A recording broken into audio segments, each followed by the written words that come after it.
Hello, everyone, and many thanks for joining today's stream. Time is running fast, isn't it? I was, preparing the program, last changes, and it's already 9 past 12. My apologies for that. I should start at 12 exactly, but nevertheless, thank you all for being here, uh, for your attention. And as always, I prepared quite a number of news on some major developments. Some of the news might be very surprising for you, for our community. Some might not so. But anyways, hopefully you will find news a segment informative and useful. As always, dear friends, if there will be any super chat during the stream on my Rumble channel or any comments or questions or donations through PayPal or Boosty, I will react on it and highlight, obviously. Also, dear friends, after live stream videos, my videos, full shows are unlisted, and original links are available on my Patreon page and page on Boosty. And in case you like my work, want and can support, please consider to join our community on Patreon. In order this project to be in a more or less safe place, our community, we just need community to double at least on Patreon, and it's a very slow process. By the way, I'm grateful to everybody who supported throughout the years and continues to support, of course. But our project is still in a survival mode, and you can understand how much pressure that puts on me. So yes, if you can afford the subscription on Patreon, starts from $5. It's like a cup of coffee, basically. So if you think I deserve a cup of coffee for my work throughout the month, please consider to join our community on Patreon. And I, on my part, will try my best to bring to you as informative programs as I possibly can. And I just drop in the YouTube chat link to my Patreon, by the way, and I will do the same in Rumble in a minute. You just click there, and then you go to my page, and you can choose your level of support if you can support, of course. And also, dear friends, in case you want to help me further develop a Rumble channel of mine, I will drop in the chat in the YouTube a link to Rumble channel. If you can watch this live stream there. Also, you can use super chat feature on Rumble, because channel is monetized on Rumble, while never gonna be monetized on YouTube, right? It is a big surprise to me personally, and probably for you too, that my channel on YouTube have not been deleted already. Maybe tomorrow, I don't know, by the way, but because channel is tiny compared to bigger players in this field of news and political commentary, I guess YouTube's administration don't really care. So that's a kind of plus when you have a smaller channel, right? No one cares about your channel that much. Although unfortunately, channel is still in shadow ban, right? That's a unfortunate part of it. Anyways, dear friends, let's go through some news now, and I'll try my best to keep my cool, as I did yesterday evening during the second live stream. Right, unlike yesterday's first live stream when I went for hour-long rant. Things happened. I was, I guess, too emotional yesterday. Probably, yeah. I mean, I had enough of some nonsense, really, and I just went all in, right, during that rant. In case you missed it, by the way, and in case you find these rant videos entertaining, I mean, original link is out there on Patreon and Boosty. Okay, by the way, that's been said. Let's go through some news, and I can see comment from Malina. Don't apologize. You are right. I apologize for being, there are different people, by the way, in our community. Some might find their excess emotions to be overwhelming, right? There are more sensitive people and less sensitive people, right? And I apologize to people that might find that rant whenever I'm going off, too much, really. And it's all good, right? I myself don't like when I go off and become too emotional. Anyways, let's go through some news. And I'm gonna start with the proxy war that West is waging against Russia. Although I understand the world's attention nowadays are mainly focused on developments in the Middle East, and I will get to that too. And there is a lot to discuss, obviously. But I'm gonna start with the proxy war that West is waging against us, against Russian Federation, and I will begin with this report about work of Russian air defenses past night. According to the latest update of Defense Ministry, 125 drones were intercepted in direction of Belgorod, Bryansk, Vologda, Kaluga, Kursk, Leningrad, Novgorod, Pskov, Smolensk, Tver, Tula, and Yaroslav regions. And right now, dear friends, when I'm online doing this stream, Russian air defenses are intercepting wave of incoming drones that NATO and their proxy regime launched towards Moscow. And Mayor of Moscow, Sergei Sobyanin, already reported, I believe, about a dozen of drones being intercepted at least, right? Also, you can see in this report of Defense Ministry that Leningrad region was targeted once again. On one of their sources, I spotted the number of about 2-3 dozen of drones being intercepted, and well, this is at least third or fourth day now in a row when Leningrad region is targeted by NATO.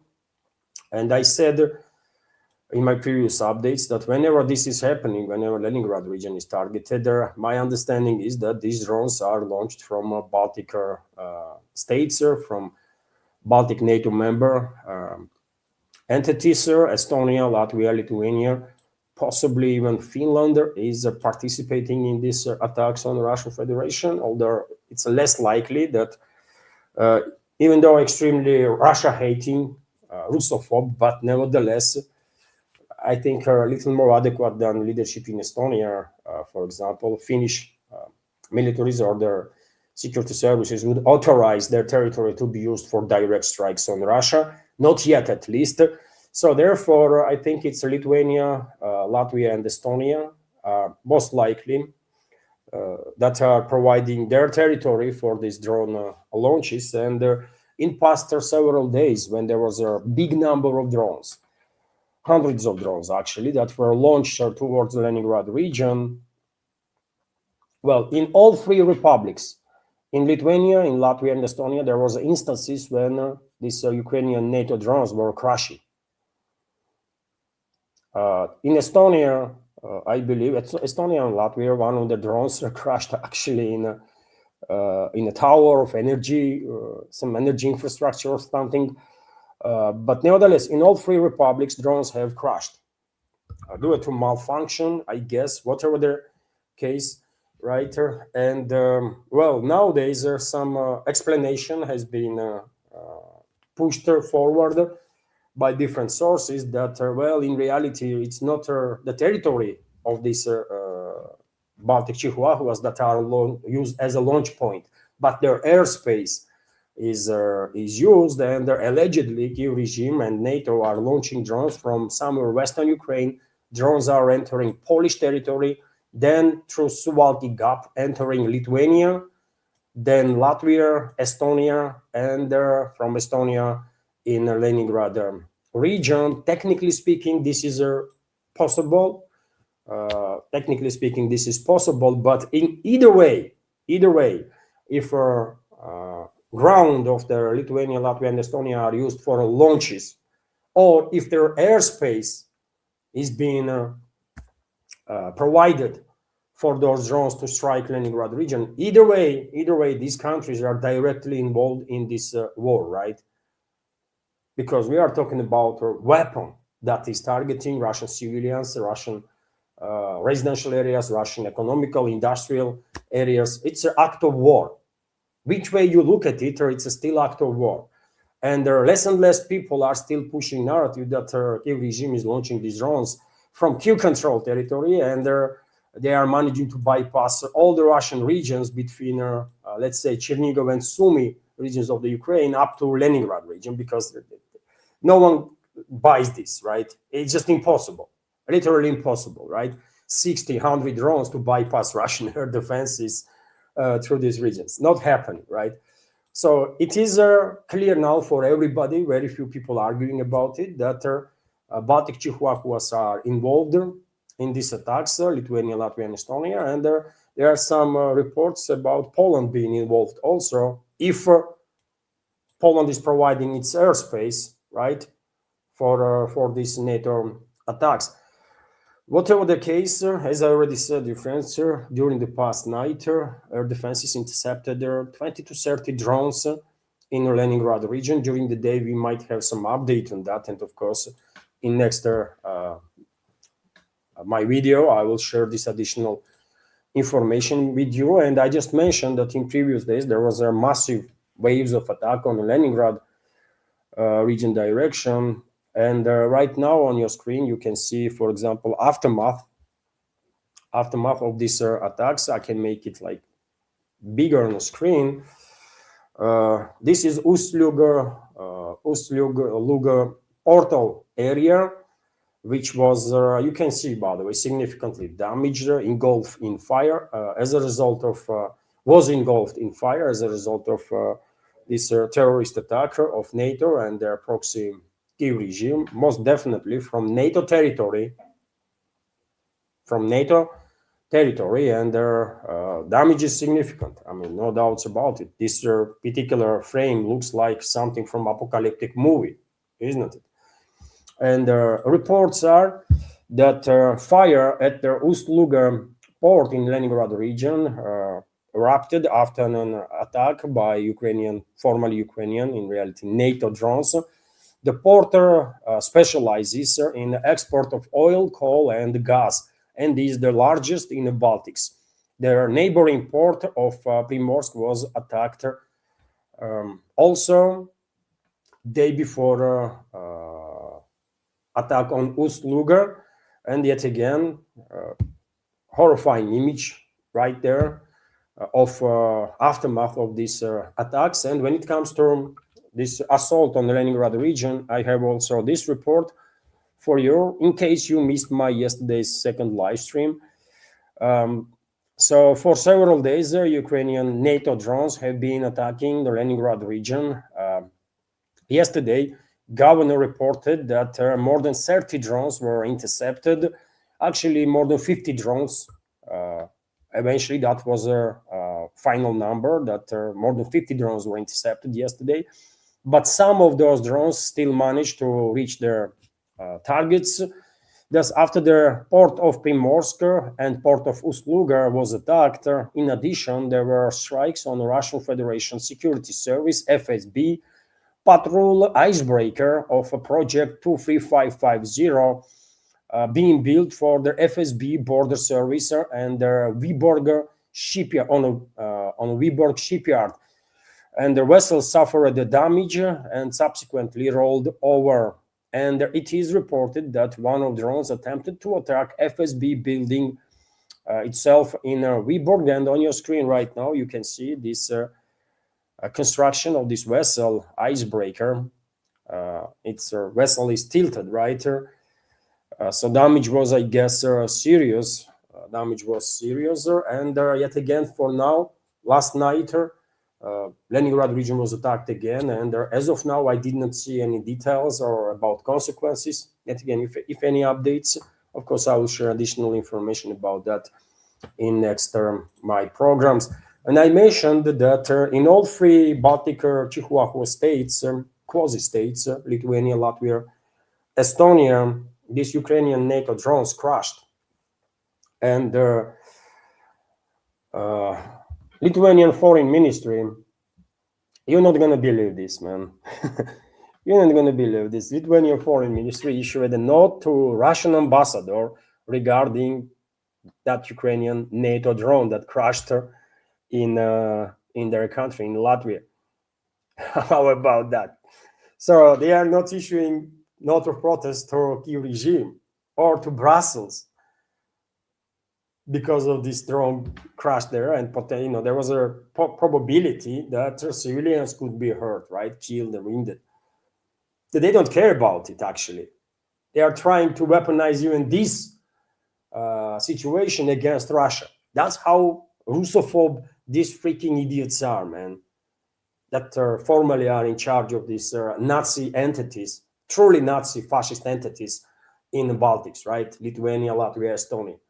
It's an embarrassment for humanity that they even exist, man. Right? Let's be real on that. And if you think I'm exaggerating something, go through calendar, by the way. Check out when Nazi collaborators are conducting marches on those Baltic fascist entities, and you can go and see with yourself that there's Nazis and the fascists being celebrated openly, publicly. So when I say it's a fascist entity, I mean that because it's a factual statement. It's a factually accurate statement. So Latvian authorities lodged their protest with the Russian charged affairs over their violation of their airspace by Ukrainian drone and linked their incident to Russia. Latvian Ministry of Foreign Affairs protested about this Ukrainian drone. News agency, or foreign ministry, basically. A foreign ministry summoned the Russian representative of the Russian embassy, Russian Federation in Riga, and handed him a note accusing Moscow of creating threats to regional security. I don't know. You cannot make this shit up, man.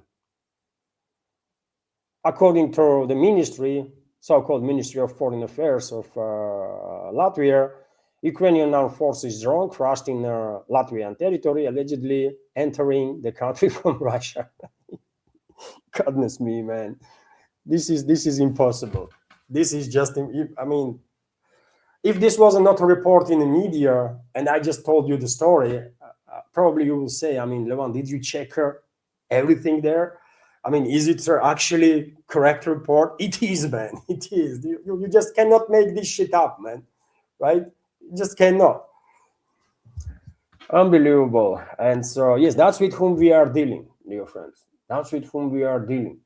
And you tell me how on earth you're gonna be able to work with this kind of elements, man. How this is even possible to have any reasonable conversation with this type of individuals? Not possible, isn't it? It's just not possible, period. I don't know if any Western media reported about this story, but this is something incredible, man.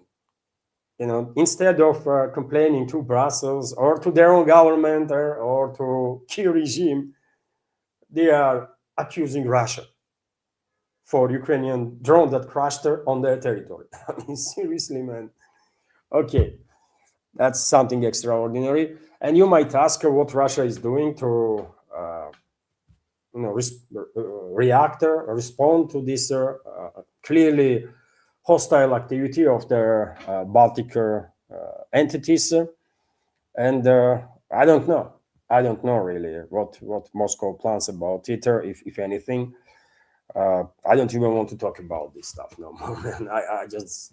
I don't understand. I don't know. We will continue to exercise restraint, I guess, right? That's our mantra now. We are exercising restraint. We are adults in a room. No matter what, we're gonna continue exercising restraint. I guess this is gonna be our policy until Russian president is Vladimir Putin. When we will have another president, that day will come sometime in the future. Well, Russian policies probably change, but until Russian president is Vladimir Putin, NATO countries can commit any number of war crimes against Russian citizens, any number of acts of wars any number of terrorist attacks on Russian Federation, we will not retaliate on them. Maximum what Kremlin will authorize is to conduct strikes on Kiev-controlled territory. That's it. Easy for it's a Kiev regime that actually is orchestrating all this stuff. Not London, not Washington, not Berlin or Paris, but Kiev, Zelensky. I mean, seriously, man. So that's where we are. So I can understand that this is it's a legit question to ask. I mean, what Moscow gonna do about it? And the answer is, I don't know. Probably nothing. That's where we are, right? That's where we are. So I myself not happy about it, but yeah, what can I do, really? And situation is so outrageous that you might be surprised, but some people in Finland are expressing their concerns about all these developments on all this activization of the drone attacks on the Russian Federation through Baltic region. And we have this report, for example, that member of the Finnish Freedom Alliance Party, Armando Mema, stated that European leaders are attempting to blame Russia for drone incidents in the Baltic states. This person considers this to be illogical, irrational, and dangerous. I don't know how popular this party is in Finland, but at least someone, I don't even care, man. At least someone in NATO countries understands, right, that this is not okay, man, what these NATO countries are doing. This is dangerous. It should not happen, right? So I'm grateful, by the way, to know that there are people in Finland that are opposing this madness and insanity. Good to know. The drones in Baltics are Ukrainians, not Russian. This has been confirmed. However, some European politicians have accused Russia without a proper verification. Rhetoric that constantly blames Russia is dangerous, he wrote on their social media, on his Twitter X. I don't know, is this a he or she? Armando is a he, probably, right? But nevertheless, whoever this person is, thank you for being rational and adequate. Good to know that there are people, and this person cannot be only one, right? Good to know that there are hopefully many people in Finland and in other NATO member states that understand that this insanity that Western ruling class is demonstrating against Russia is not okay and extremely dangerous, because yet again, man, maybe until Russian president is Vladimir Putin, we will do nothing but to retaliate on these NATO member states that are directly engaged in a mass killing of the Russian citizens. But Putin not gonna be Russian president forever, right? And we have a good memory. And I'm quite sure next Russian president will also have a good memory. And revenge, as one say goes, is a dish that is served cold, correct? So it is dangerous. It is extremely dangerous what Western ruling class, what globalists and their puppet regimes throughout their Western Europe are doing. But yeah, as of now, seems like they will continue these commit crimes against Russian people, against Russian Federation with their impunity. But time will come when they will pay for everything they did against us. That time will come. And as I said yesterday during the second update, there might be also members in our community, for example, that will say that, you know what, this restraint policy that Kremlin is exercising may be linked to probability that Moscow is close to reach any actual agreement with Washington, so that US will pull out from this war. And you know, I can understand if someone has such take, but in reality, this is not the case. I personally never believed, never truly believed that we can have a successful negotiation with the Western ruling class and regimes that they control, right? Including US, by the way. And as time goes by, more and more people are convinced that you cannot have a reasonable, serious talks with the US leadership. You just cannot, right? Because no matter what kind of agreements eventually you might reach, American side will never honor these agreements. So you are just wasting your time. It's just, that's how it is, right? Like it or not, but that's where we are, right? And Ushakov, aide of Russian president, who was also personally engaged in these contacts with the American side, made statements, for example, on the matter, and said that Russian side has been informed about the results of negotiations between the United States and Ukraine in Florida. These negotiations took place last weekend, I believe. I reported about it in my previous updates. He noted that the text of the Ukrainian conflict settlement has been neither drafted nor consulted with Russia by anyone so far. So you see, despite all these talks, first round, second round, third round, despite all these talks about Anchorage summit and Anchorage spirit and rest of the nonsense, Ushakov is saying that even draft of the peace agreement has not been prepared, draft. And no one even tried to contact Russian side to work on a draft, right? So that's the answer. That's the answer. There is no justification for restraint policy that we are adopting. None, literally none. But tell this to Russian president. He is in a different world, clearly, than I am. And from his world, it looks like, further prolongation of these restraint policies are good policy. Okay, he is decision maker, so what can I do about it? Nothing, right? Just try as much as I can to save whatever nerves I have left, really. And I think very many people here in Russia are on the very same page, by the way. UK, meanwhile, as Russian ambassador in that terrorist entity, Andrei Kelin stated, pushes further and further for further escalation of this proxy war that West is waging against Russia. UK is pumping Ukraine with weapons to prevent an end to the conflict. Russian ambassador to United Kingdom, Andrei Kelin, said, which is true, of course, 100% true. And some might say, yeah, don't worry about it. UK can do nothing. They just talk much. Unfortunately, this is not really the case. If we retaliated on UK when they committed war crime or act of war against Russia first time, UK would behave differently. But unfortunately, we did not retaliate in any way, shape, or form. And as a result, British ruling class, British intelligence community, British militaries are extremely emboldened and are all about hurting Russia, hurting Russian people as much as they possibly can. And unfortunately, they have resources to do so. They have weaponry, they have funds, they have entire state in their hands, right?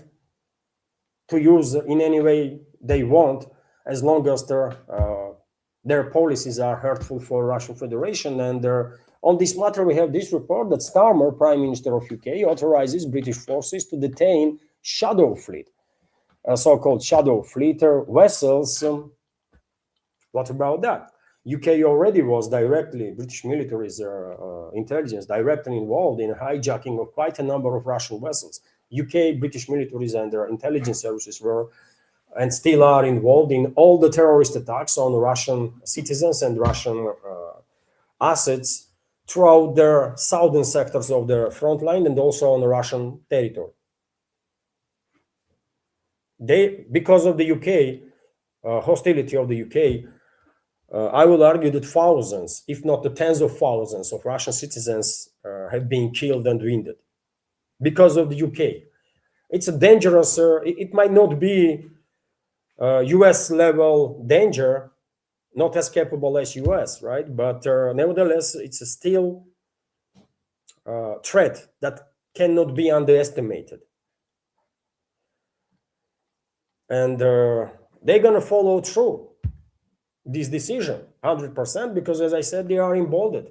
They committed numerous crimes against Russian citizens, against Russian Federation, and did not pay for any of it with total impunity. So they have no incentive to at least think twice before they will go ahead with another act of war against Russian Federation, with another terrorist attack on the Russian Federation. So that means they will continue their hostile activity and their further accelerate this hostile activity, including in terms of hijacking vessels that are linked to Russian Federation. So British Prime Minister Keir Starmer has granted the British military personnel permission to detain so-called shadow fleet vessels in British waters. This was announced in a statement released by their minister's office. And then, quote here, Prime Minister has agreed that the UK forces and law enforcement officers will now be able to intercept vessels subject to UK sanctions transiting UK waters. The statement reads, the statement emphasizes also that London will deny access to English Channel to sanctioned vessels. So they want to shut down La Manche, basically, for Russian vessels. This is a turn will force operators to either take longer and more expensive routes or risk being detained by UK forces, the statement added. I will argue that they have no right to shut down navigation for Russian fleet through La Manche Strait, but they will. They will. Of course they will, by the way. And let's take a look at the map. Let's take a look at the map.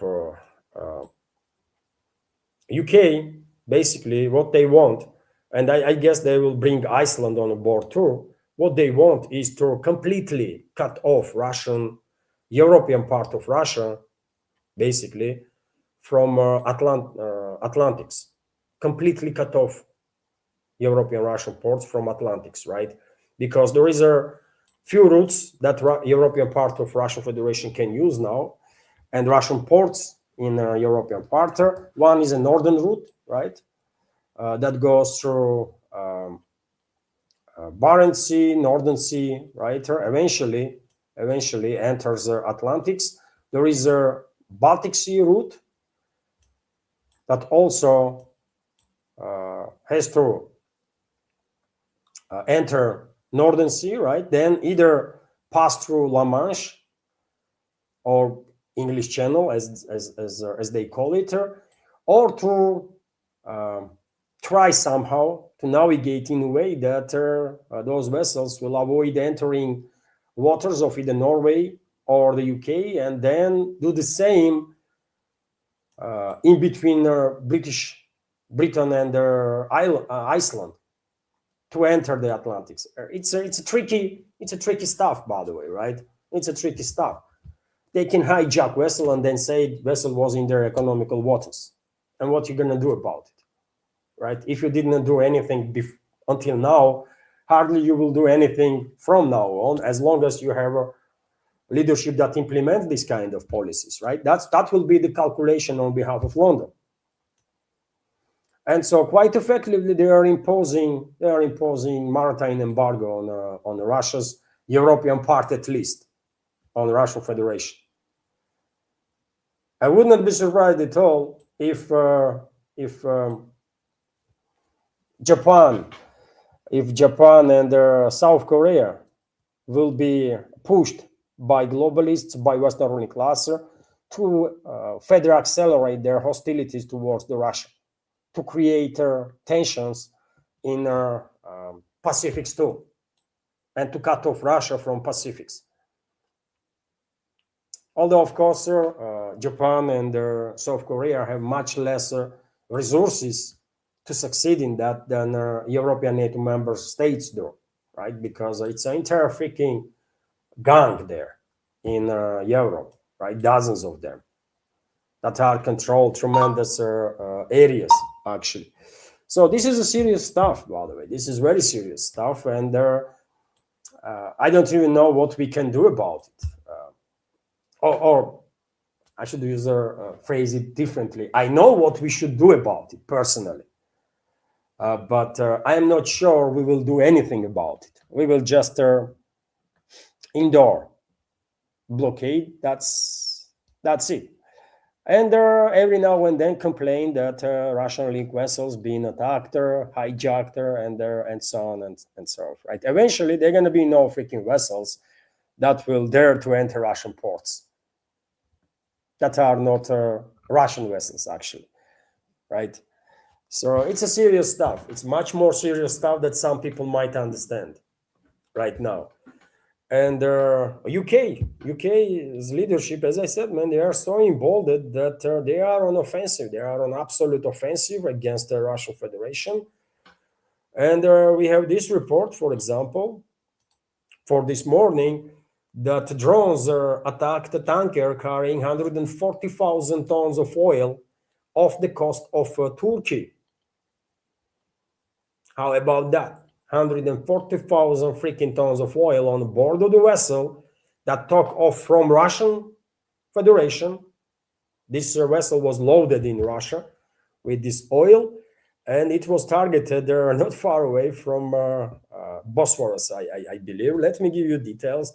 So drones struck an oil tanker off coast of Turkey. NTV reported. NTV is a Turkish media outlet, I believe. In the Black Sea, 15 miles off the Bosphorus, an oil tanker belonging to a Turkish company, Altura, was attacked by a drone, resulting in a powerful explosion.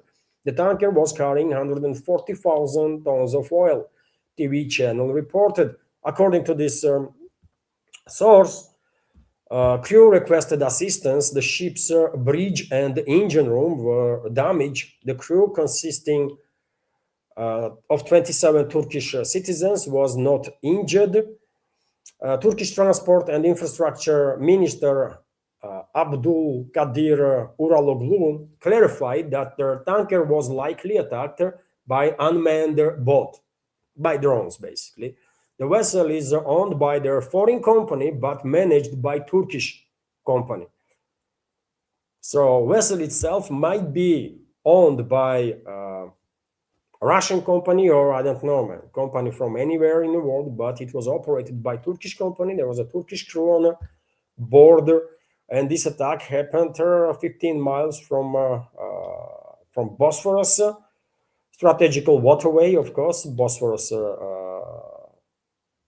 Strait that links Black Sea with the Mediterranean. And yes, that's the British terrorism for you, by the way.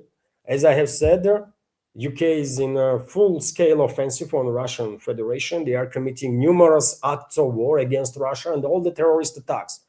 All the attacks on southern sectors of the front, on the Russian territory, in the Black Sea and the Mediterranean, are orchestrated by British secret services and the British militaries, and they are using the regime as a shield, right, for a plausible deniability. We all know what's going on. We all know what's up, right? This is not the first attack on a tanker in the Black Sea in recent months. In late November, the Gambian flag, the Kairos, caught fire 28 miles off coast of Turkey due to external influence. The fire was extinguished almost 2 days later. The same day, the tanker Virat was attacked 35 miles off the Turkish coast. The 20-person crew refused to abandon the ship. A day later, it was attacked again by unmanned naval boats. The Russian tanker Mid-Volga II, carrying vegetable oil, was attacked on December 2nd, but no call for assistance was received. Kremlin spokesman Dmitry Peskov previously called the attacks on the tankers an infringement on the Turkish sovereignty. For his part, Turkish President Recep Tayyip Erdogan stated that threats to navigation safety in its exclusive economic zone are unacceptable, and calls alone not gonna do much. Calls alone not gonna do much. By the way, I remind you that UK was involved in hijacking of number of Russian-linked vessels in the Mediterranean, in the Baltics, in the Northern Sea, and also in the Mediterranean. Quite a few Russian-linked vessels or Russian vessels were targeted. The latest one was that LNG tanker that was almost completely destroyed and floats now somewhere off coast of Lebanon. This happened literally a few weeks ago. You know about the story. I reported about it, right? I showed you images of this practically fully destroyed tanker, and yeah, that's what is going on. And this is all UK, mostly Badu, right? They are using EU regime as a shield for plausible deniability, but attacks, everything, or organizational side of it, logistical side of it, everything, and their actual attacks itself are conducted by British intelligence and military personnel. And you tell me if this is not an act of war against Russian Federation, then what it is. And it's not just Russian ambassador in UK. Andrei Kelin is saying that, well, UK is doing whatever they can to further prolong this war, but Russian security services issued several statements in past weeks and months and years, at least several statements directly saying that UK is involved in terrorist attacks on Russian Federation and its assets. So, I mean, only question at this point one might have is how long we will tolerate this stuff, and unfortunately, I have no answer. Probably as long as Russian president is Vladimir Putin, because he seems like he's absolutely convinced that his policy of restraint is working and doing good for Russia. I have no doubts he thinks he is doing something good for Russia, by the way, right? Including with these restraint policies. I'm quite sure he's absolutely convinced that this is the right way to go. Otherwise, he would change the policy, isn't it? So, but let me disagree with such a take, man. I think with restraint policies, all we did is invite on ourselves more and more trouble and more tragedies, because people are dying, man. People are dying. And you can rebuild freaking vessel, you can rebuild freaking factory, you can rebuild any infrastructure you want, but you cannot bring back the lives of the people.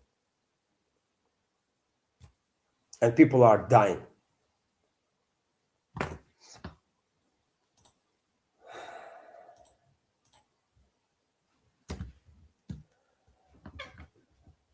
Russian Defense Ministry made an announcement about liberation of their Nikiforovka settlement in Donetsk People's Republic.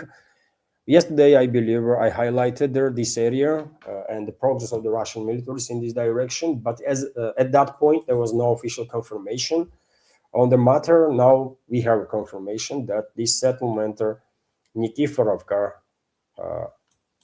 this one, by the way, is under Russian control. And earlier, I believe there was statements that Fyodorovka second area was also under Russian control. This is Kramatorsk, Slavyansk direction.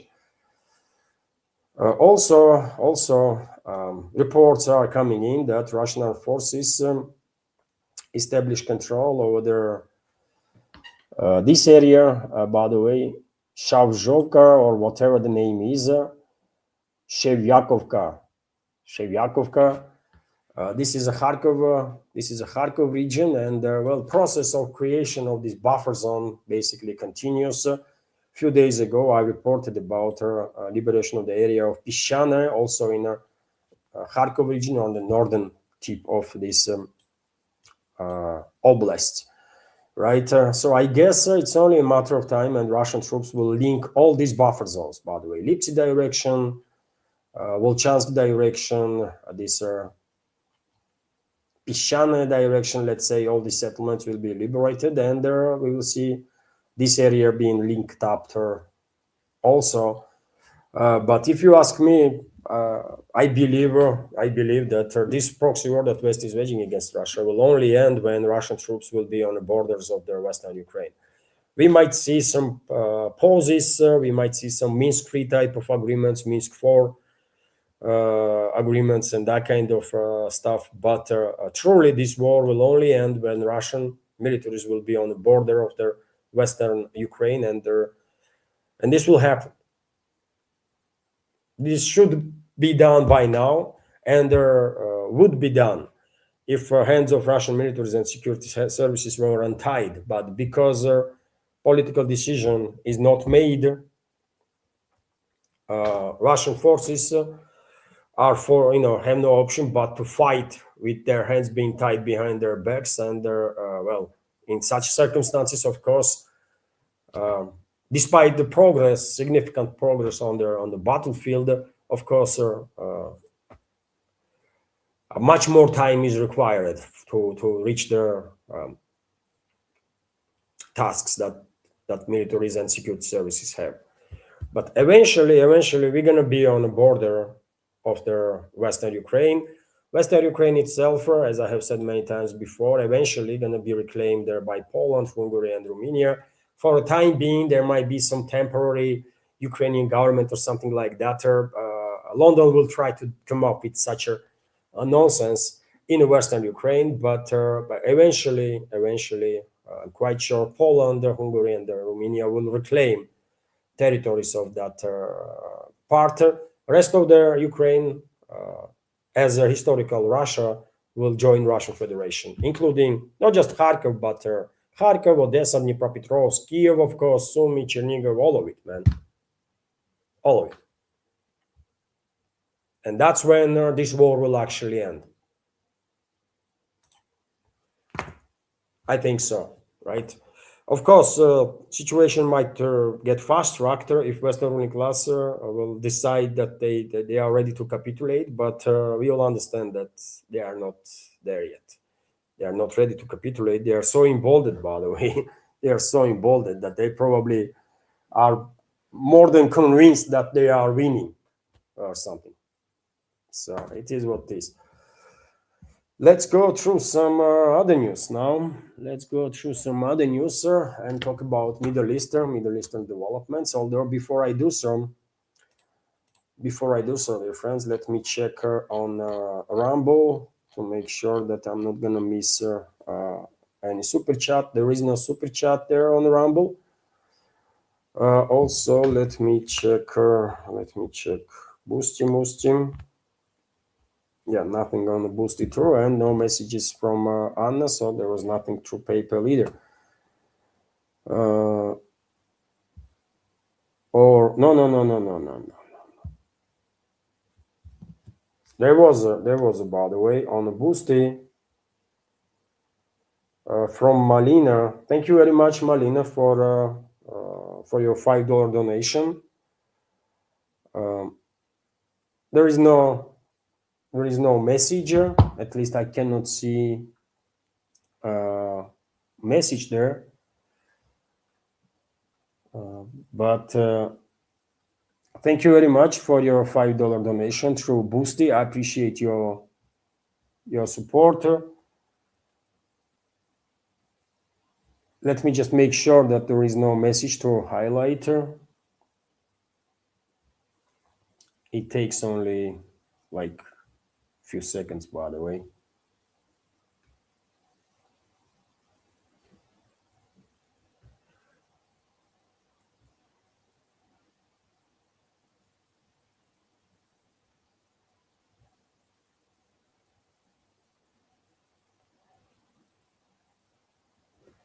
So, as there is no message or the question to highlight, but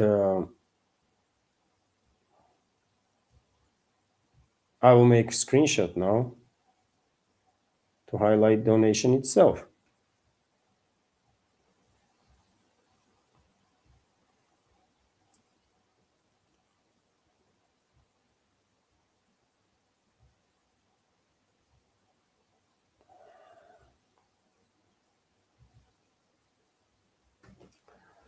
Okay.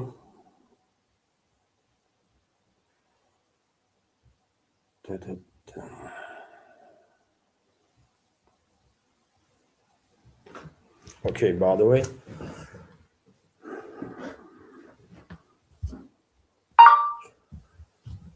And so, dear friends, let me highlight now this message from. Let me highlight this message from. Not a message itself, but their donation. Donation, by the way.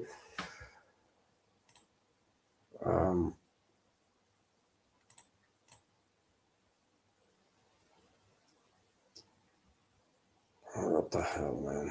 Sometimes I'm getting lost in these freaking programs and their pages that I have opened here. Oh, goodness me, man. Anyways, let me highlight her.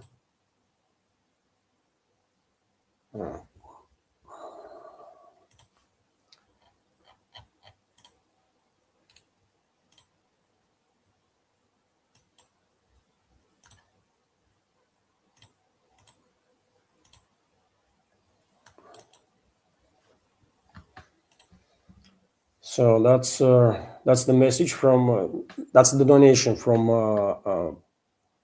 Malina. Thank you very much, Malina, for 349 rubles of donation. That's $5 donation, I believe. So thank you for that.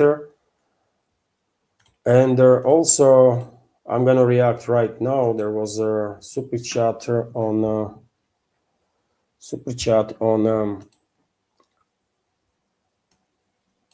Rumble from Scooby, and let me highlight this super chat too, dear friends, and then I will continue with the news. There is a lot of news actually.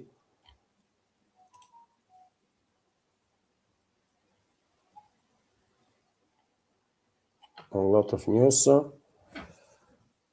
and so I will highlight this, and then we can continue with the news.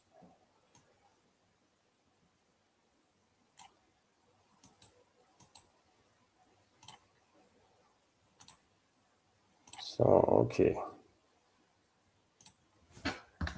that's a super chat from Scooby. I made a long comment in Rumble about their big picture. Scooby is commenting. Thank you very much, Scooby, for super chat and a $2 donation. And I will highlight the comment itself now. And let's read it together. So we need to talk about Lewan's big picture prediction of a globalist conspiracy to turn Russia and China against each other. There are so many problems with it. Firstly, it presents as a conjunction fallacy in that it involves so many different layers of detail or events that have to transpire in order for it to occur. This means on the basis of probability, it's increasingly unlikely as you add layers to their conspiracy. Inevitable, their claim to invalidate the claim of logical fallacy. True, you can prove that each of these layers are true with their evidence. Lewan claims that the West wants Russia and China to get closer now so that it can have then go to war later because of the energy dependency. Suppose the fifth columns within both nations are to be used there to assure this takes place, stoking animosity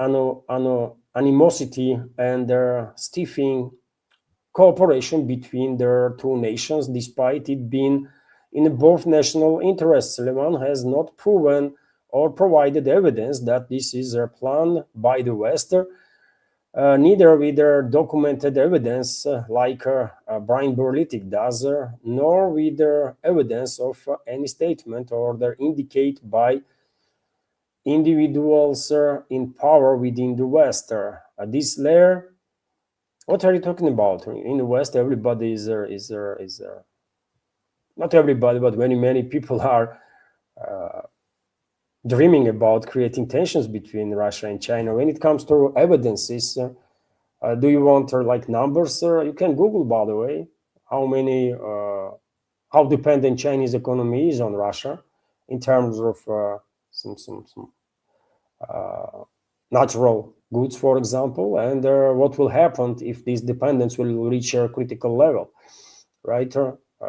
When you are predicting something, you are predicting based on existing evidences, right? And I mean, if you want numbers, then I can provide numbers, right?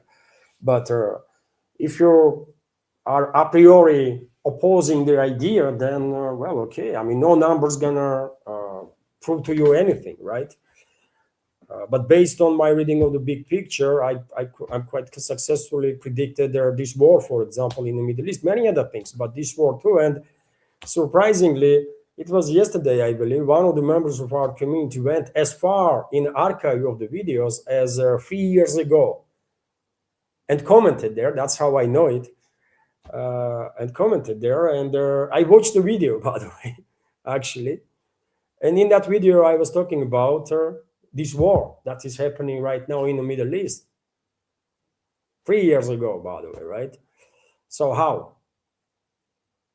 You might say it's just coincidence and stuff like that. I mean, there is always ways to say that, yeah, you are wrong because that's what I think so. And if that's your take, then nothing will work, right? No argument will work. And this is my take. That's how I see the situation. I mean, maybe I am wrong, actually, but as of now, due to my reading of the big picture, I was quite successful in predicting freaking lot of things. I remember I had a conversation about possible war between war in Ukraine way before that war actually started. Before 2014, by the way, with one of their experts of one of the think tanks. And we went through practically everything that is happening. How? But anyways, I will finish your points here. Thus, layer of their conspiracy theory goes unproven.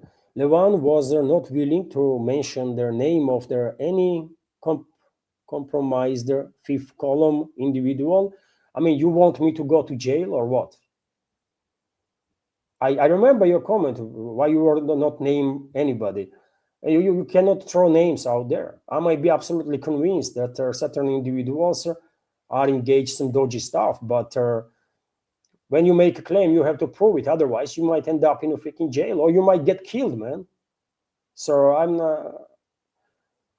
I'm not suicidal, right? That's the explanation.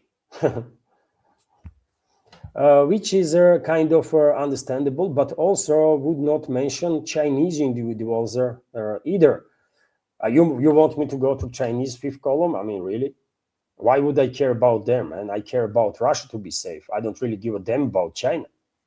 I never did, man. I'm not against China, but I never cared about China too. Not a single one. No one proof of their existence at all. I mean, seriously, just recently, top military official was arrested on corruption charges. There is tremendous number of individuals that being detained in China, high-ranking officials, by the way, on corruption charges. And you think this you think intelligence services are gaining the access to different countries, infiltrating countries through what means? They are infiltrating through corrupt officials too, included, by the way, right? And so many militaries were arrested, actually, high-ranking. in China that rumors began, actually, that there was some sort of a coup d'etat plot in China. Nothing was proven, right? But rumors began when a top military official was arrested and a number of others.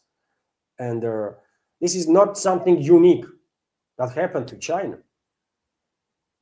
Any country is corrupt, and any country can be infiltrated due to these corruption issues, right, that they are facing, because those people are compromised, and secret services know how to deal with compromised individuals.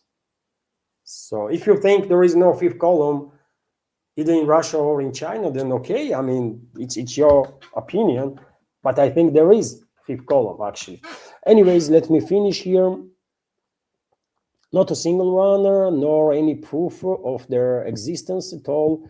His only reference is their regard has been a general or politician here or there who has been prosecuted for reasons of corruption, but not corruption directly related to this conspiracy of this in any ways. So, okay. I mean, what can I say, Scooby? You don't have to believe nothing that I say, literally. You just don't have to. But this is my program. This is my show, and I'm probably have a right to share my take on the situation, on a bigger or smaller picture. That's all it is. I'm not saying you have to believe in my logic, in my analytics. No, you don't have to do anything whatsoever, right? If I am correct, and if my reading of the big picture is correct, and if unfortunately Western ruling class will succeed with these plans, then we will find out that hard way, all of us. I mean, whole freaking world. If I'm wrong, then good. I would like to be wrong. I would like to be wrong, man. I've made quite a number of correct predictions in the directions that I would definitely love to be wrong. But unfortunately, it happened so that predictions were correct. Including, I mean, one of the predictions that I was saying for years is a war between Azerbaijan and Armenia. And I was saying that Azerbaijan will regain control over their all territories. And I was explaining why this would happen. And I think there is a high threat for Georgia too in Southern Caucasus region, for example. Georgia is under threat. And this threat is generated by the West, right? By Western ruling class, because of their geopolitical games that they are playing all over the world, right? And all these games are linked, basically, in my reading of the big picture with each other. But anyways, no one have to take any my word for a face value, man. I never said that, you know what, only I know things and no one else does. No, man. Maybe I'm wrong on freaking everything, literally. I've been proven correct on many predictions, but maybe all the other predictions that I have are wrong, all of them. It's a possibility, isn't it?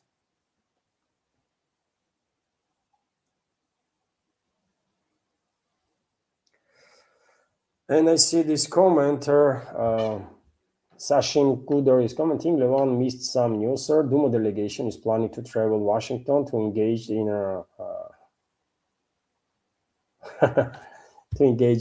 act with the US. Yeah, I know there was a Kirill Dmitriev, isn't it, said that there might be some meetings between parliamentarians of two countries. I don't think this is serious stuff, so therefore, if I myself don't believe that this news is relevant, then why would I highlight it, right? It's a freaking nonsense.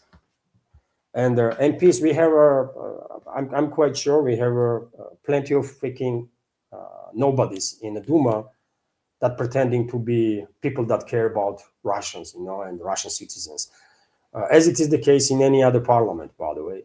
I have no respect for this freaking parliament whatsoever. And I'm quite open about it. I have no respect for that institution because I don't see them working properly, right? I'm not going to disrespect them openly with their harsh language because I would go in jail for that. because of the certain laws, right? But I can say I have no respect for them because I don't. There might be some decent people in the parliament, for sure, they are, but decent people are everywhere. Question is, what kind of people are dominating the field, right? Good people or bad people? Anyways, by the way, I'm in general skeptical about any power, right? As we should all be skeptical because bureaucracy, by the way, is existing only to serve people. But unfortunately, we end up whole world end up in a situation when bureaucracy formed as a sort of a separate caste of the people, right? And then this bureaucratic shit goes from generation to generation to generation, right? And bureaucrats' sons are become and daughters are becoming bureaucrats, and their uh, offsprings becoming bureaucrats, and so on, right? And this is one of the this is bad, man. This is one of the ways how people are getting corrupt. People's mindset is getting corrupt because they are losing touch with the reality, with the actual reality, with the actual life that ordinary people live. So therefore, I don't really like politicians. I don't really like people that are in power in general terms, right? Because I don't think they are doing good job for humanity. And take a look at the world, man. World is fucked. So therefore, I'm correct, actually, isn't it? Anyways, that's a whole philosophical discussion, by the way, and many members of community are here for news updates. Also, not just these conversations, which is great, by the way. I love to have conversations about anything really, and so. I will, and to learn from community, right, about many things, and I do. But nevertheless, we have to go through some news, isn't it true? And well, let's start with these reports that U.S. Allegedly first U.S. F/A-18 Super Hornet was struck in Iran. I'm gonna show you a video, by the way, and you tell me what you think about it.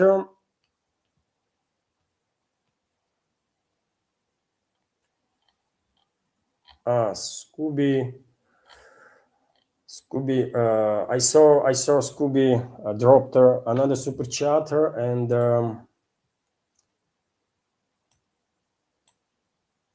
the comment, I guess, and I will react on that Scooby after news segment, if I may, or people might revolt here. Right? Let me just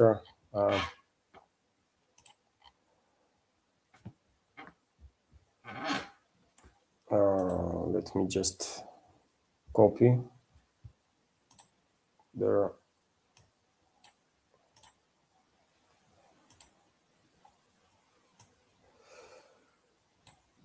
So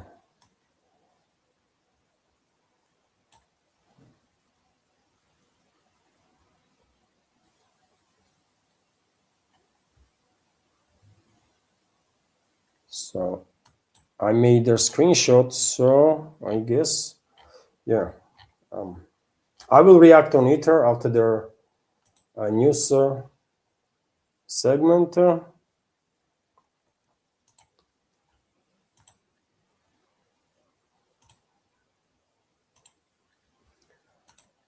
And right now, by the way, I want to, as I said, dear friends, there was reports about F/A-18 being struck by Iranian forces, and these videos are circulating on internet.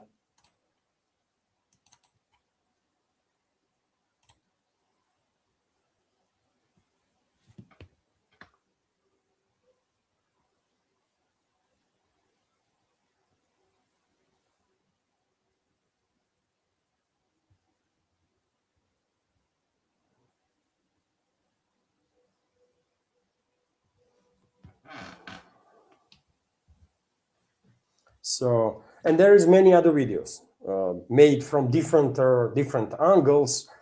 On one of the videos, I hear kind of gunfire from the plane, and it was looked like a plane was attacking some ground installations or ground targets. And at that point, it was struck with a surface-to-air missile. But it looks like missile's warhead was relatively small, and it was unable to actually destroy the plane in the air. But in a video, by the way, you clearly can see that some fragments are flying off of the plane.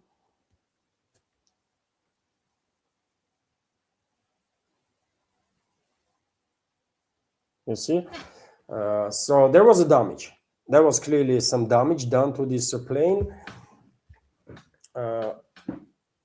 Quality of the video is quite poor, and I cannot identify.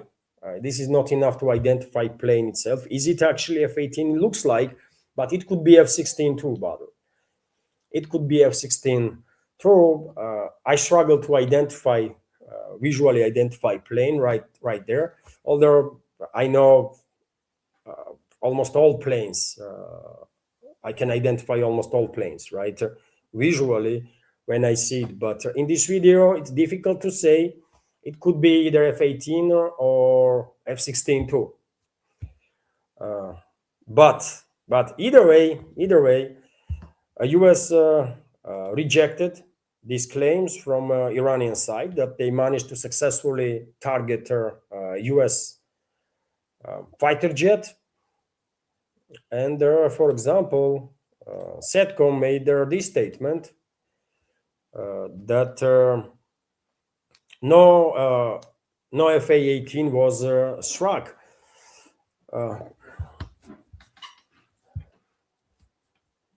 Islamic Revolutionary Guard Corps announced US FA-18 fighter was struck over the Chabahar using new advanced air defense systems.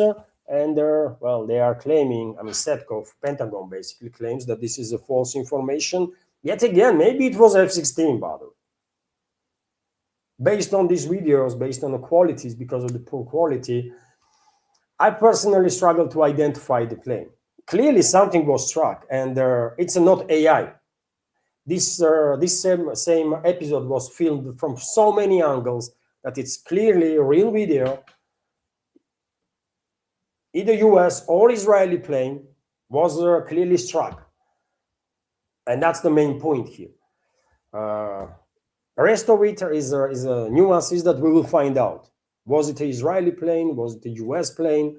But most importantly, Iran demonstrated that they are still capable, very much so, to deal some damage to Air Force of their hostile side. And you remember when F-35 was struck, I guess with a similar air defense system, reports were that F-35 managed to go back to its base and land safety, which is quite interesting. That tells me that this system, this surface-to-air missile system or missiles have a low yield, low small warhead, and are unable to destroy the plane. And I guess this is a heat-seeking missiles. This is not radar-guided missile, but heat-seeking, short-range, relatively short-range heat-seeking missiles. Initially, I was a bit surprised when I saw that video of F-35 being struck. I was wondering how they managed to detect this plane, right? With what radar. But now I think it was not radar detection. It was not radar-guided missile. It was probably heat-seeking missile. That was guided maybe also by laser, because there was a telemetry, isn't it? And that if you can track, if you have system that can track a plane either visually, it's not that difficult then to point a laser to that plane, right? And guide the missile, not just through heat, but also through that freaking laser. I mean, experts in air defense systems probably will explain what's going on, but Clearly, that particular system has a very small warhead. It cannot bring down the plane with one hit, at least it looks like. And it all depends where the struck comes, isn't it? If struck is on the wing of the plane, then even though history knows the situations when F-15, for example, Israeli F-15 was that, or American F-15. I think it was Israeli F-15. But anyways, F-15, due to its wide body, did actually manage to land there on a base safely. Pilots survived, while there was only one wing left from the plane. But body itself, this wide body of the plane itself, served as a sort of a wing, right? So history knows different stories about survivability of all sorts of planes. Anyways, dear friends, anyways, let's continue. Let's continue with some other news. And well, Trump once again went to claim that Iranian side badly wants a deal, almost begging for a deal and that kind of stuff. I'm going to give you a video, by the way, first, and then let's comment on that term. I definitely don't believe that anybody is begging US for negotiations. I really don't buy this nonsense, man. Right?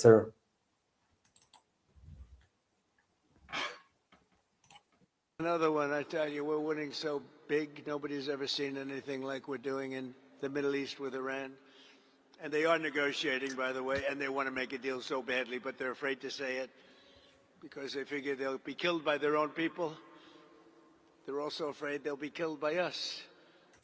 And you know what is also interesting? Since when it has become cool that US leadership, or any leadership, by the way, is talking about killing people like it's nothing? Since when this kind of talk from high-ranking officials become normal stuff, man? It's outrageous, actually, right? Someone should tell these individuals that are in charge of US that they have to change their rhetoric, because it's not okay when they are kind of celebrating killing people and the death of the people. It's not freaking okay, man. What's wrong with these elements, right?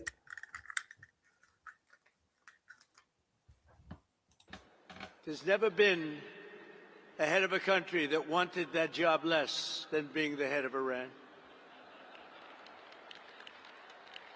I don't want it. We listen to some of the things they say. We hear them very clearly. They say, I don't want it. We'd like to make you the next supreme leader. No, thank you. I don't want it.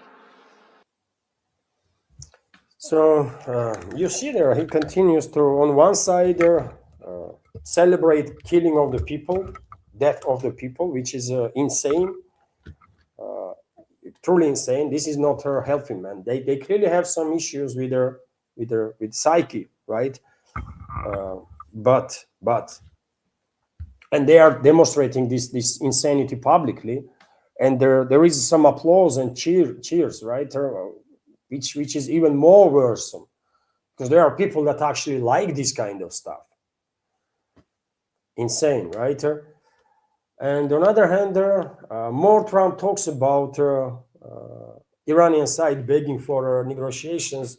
I think more indicators we have that, if anything, it's Western ruling class and their puppet regimes, including regime in US, that are in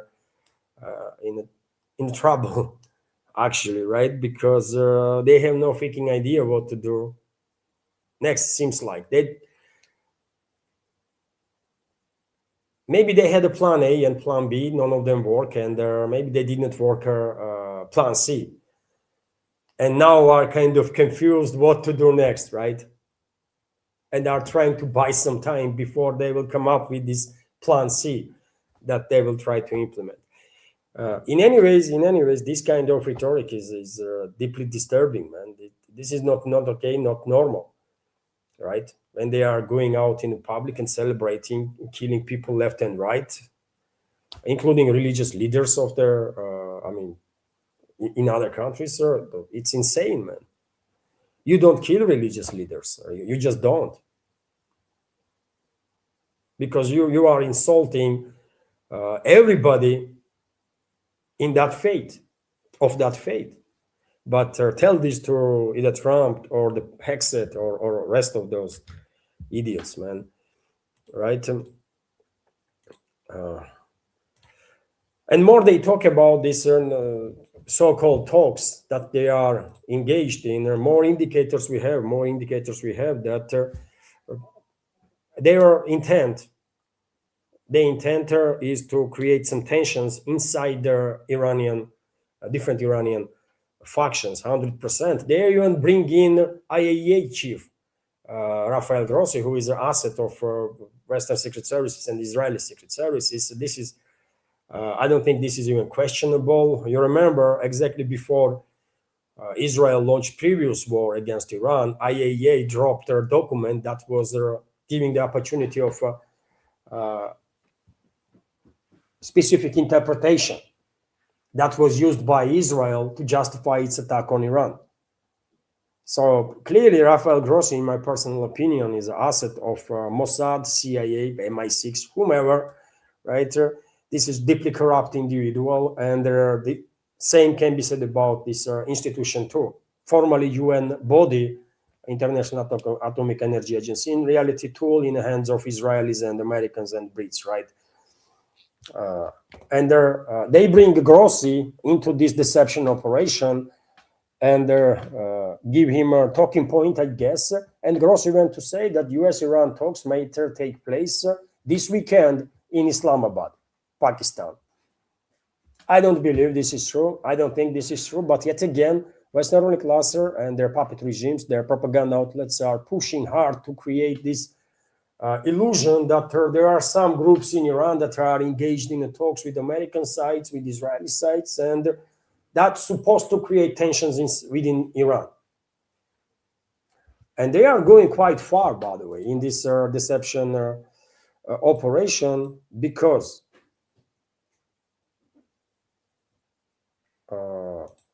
reports are coming in that they remove few Iranian officials from the kill list. And you guess who those officials are? Foreign Minister Abbas Araghchi and Speaker of Parliament Baghei or whatever the name is of that person, right? And you think why they did it? Exactly in order to create some tensions in Iran. That's how it is, right? But nevertheless, as I said, man, they are pushing hard for this propaganda. New York Times, for example, said that US sent Iran 15-point plan to end the war. Iran responded.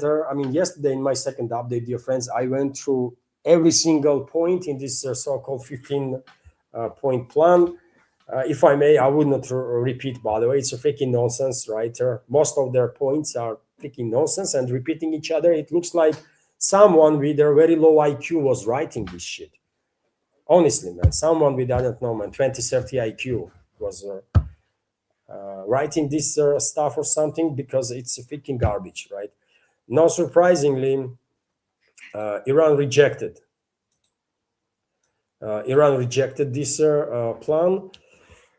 We have this report, for example, that Iran has informed Pakistan that it rejects the US conditions for ending the war, according to Al Mayadeen and the Reuters, two media outlets report about it, and many others follow. And then Press TV, Iranian media outlet, also reported that Tehran will conclude their conflict only on the terms it sets itself. The official statement said the US proposal is unacceptable and that Iran will continue self-defense, not allow Washington to dictate their timelines. US demands reportedly include the dismantling of 3 key nuclear sites. That's true, by the way, in that 15-point. One is about that.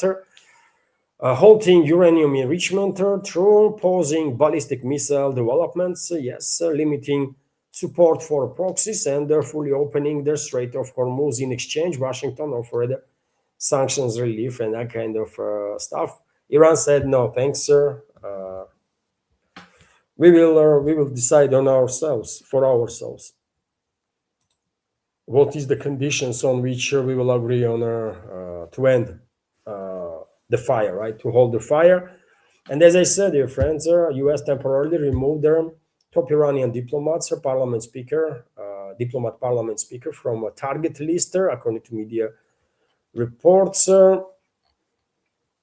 and also Foreign Minister Abbas Araghchi, Iranian Foreign Minister Abbas Araghchi, and the parliamentary speaker Mohammad Bagher Ghalibaf have been temporarily removed from the US list of Iranian officials to be targeted during the Israeli and US strikes. The Wall Street Journal reported, and I mean, this is insanity, by the way. Did Wall Street Journal asked on why US is killing Iranian officials in the first place, man? This is a crime, isn't it? Those people didn't commit nothing. Foreign Minister of Iran is a civilian.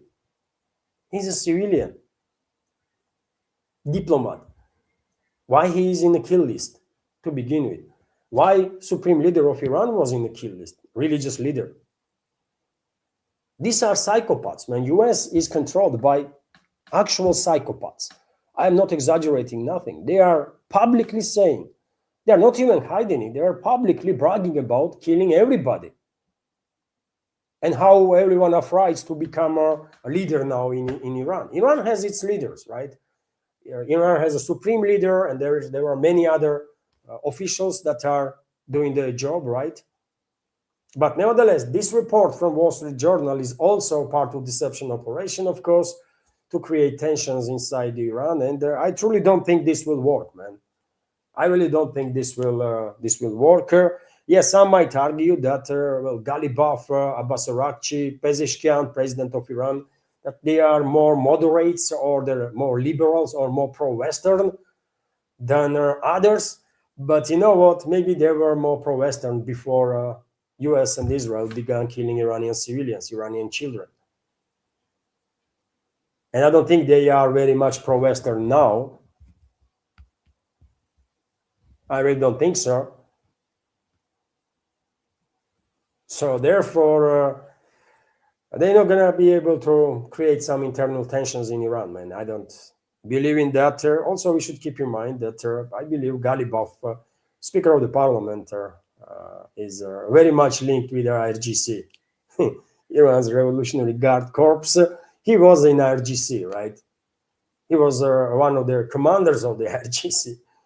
I don't know biography of Abbas Araghchi, but maybe sometime in the past he was also in the military and or in the security services. I just don't know. But in anyways, this is all pure deception operation with intention. All these talks about negotiations that was initiated by Trump on Monday before markets open. I said straight away, this is a deception operation with a priority task to create tensions inside Iran between different factions. And they have secondary tasks too, right? Influence their markets, for example, one of the directions, and buy some time until US militaries that are directed toward the Middle East will get there. And they will get there first avant-garde, basically, forward units of newly deployed forces, US forces, will get to Middle Eastern tomorrow, on Friday. US Marines going to be first, and then much more to follow, because according to reports, US plans to deploy 4 divisions, isn't it, for this war. And the Wall Street Journal is also reporting that ground operation in Iran may begin soon. Yeah, probably, right? Because on 27th, that is tomorrow, this Tripoli amphibious assault vessel will be in an area of operation, right? Will be in the reach of Iran. They will keep distance, obviously, from Iranian shore, but they're going to be there. Maybe they already arrived somewhere off coast of Africa or Arabian Peninsula, right? And so this weekend, I personally expect some ground operations to begin already this weekend. It might be assault, and I can even speculate what it might be, man. Probably assault on a few islands, and not just by Americans, but also by UAE forces. Eventually, I'm quite sure, eventually Americans will try to, American contingent will be divided, most definitely, at least in a few parts. One big part will try to establish its presence in Balochistan province, in area of Iran, on the southeast, where Baluchi people are living predominantly, right? So this is one direction on the eastern side of Persian Gulf, Hormuz Strait, and the Persian Gulf. And another one is still Kurdistan, by the way. I still believe that US will drop a significant number of its military in this area. They already have a lot of their military, actually. Very many US troops from all over Iraq has been sent to Erbil area in Iraqi Kurdistan. There is a high concentration of US military personnel there right now. Some other NATO member states still have their presence in Iraqi Kurdistan, and I think US will add some more troops, right, including infantry division or two. I think there is a probability of that, and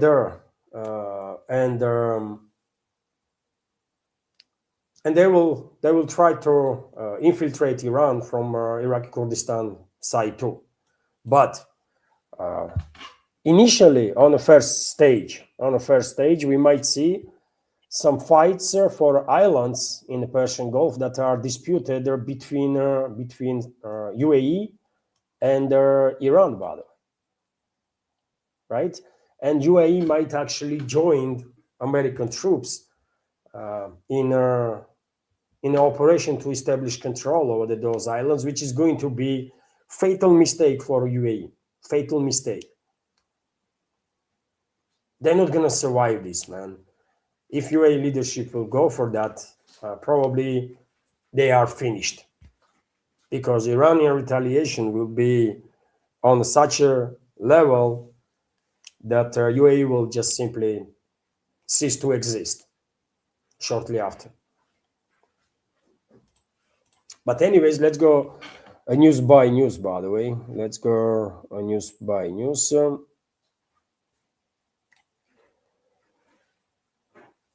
I was where I was, man. Here, right? So yes, ground operation in Iran might begin soon. The White House is preparing to conduct a ground operation in Iran in the coming days. Wall Street Journal correspondent Alex Warder claims, citing Republican congressmen. And when it comes to U.S. lawmakers, by the way, already several Republicans actually made similar claims that ground operation of U.S. troops against Iran is inevitable. They are making these statements after being briefed by U.S. military officials about their current situation there, and they are opposing this. There are at least several Republican lawmakers, congressmen, senators that are openly opposing this stuff, right? This escalation and ground troop deployment. And dear friends, U.S. are already directing according to reports, two airborne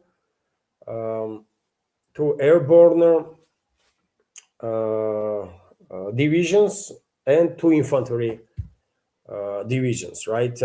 Combined number of U.S. troops that might be sent to Middle East is about 40,000, according to claims that I see on the internet, and this number might increase rapidly, very rapidly. Eventually, U.S. might get drawn into this war in a very same it happened in Vietnam. Initially, they will deploy like small number. Tripoli, for example, amphibious warship with their like 500-600 stormtroopers or marines and there are like 2,000 sailors and stuff. But But eventually, there might come some more Marines and then more stuff, infantry units, and in a year from now, US might have, I don't know, man, 305 to 500,000 strong contingent on Iranian territory engaged in bloody battles and taking tremendous casualties on a daily basis, right? But Western ruling class would not care about it, even if that's exactly what is going to happen. Western ruling class would not care because as long as there is a military hostility that is happening in the region, Middle East is cut off from rest of the world in terms of energy supplies, right? And that's what makes Western ruling class happy. That's what gives them a hope that they are succeeding in the Middle Eastern chapter of this strategy that I think they are implementing to maintain with the end game to maintain not just the dominance of the world, but also to eliminate two major geopolitical competitors, Russia and China.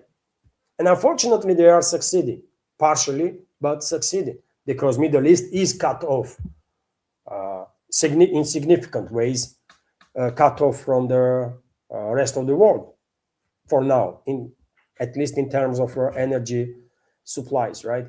We should keep in mind that some vessels still are managing to move goods in and out of a region through Hormuz Strait. Also, Saudis have an infrastructure on the Red Sea, and they can export a certain volume of oil, for example, through their infrastructure there, right? In Jeddah area, I think there is an infrastructure that allows Saudis to, and there is pipeline that connects Jeddah with their oil fields, right? So a region is not completely cut off yet, but if Western ruling class manages to succeed with their provoking war between Gulf monarchies and Iran, of course, in that case, region will be completely cut off because Iran gonna take out all the vital infrastructure of these Gulf monarchies, including energy infrastructure, in its retaliation, right? That's how it's gonna be.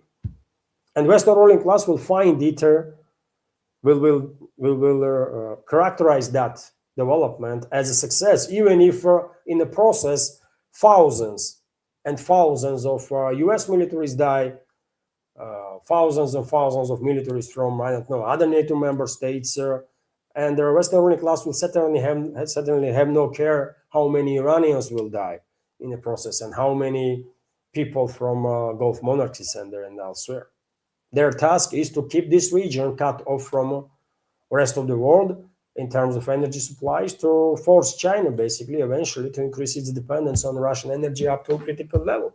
That's what I think is main task of Western ruling class in the Middle Eastern chapter.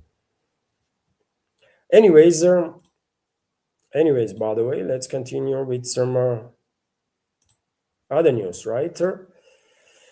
And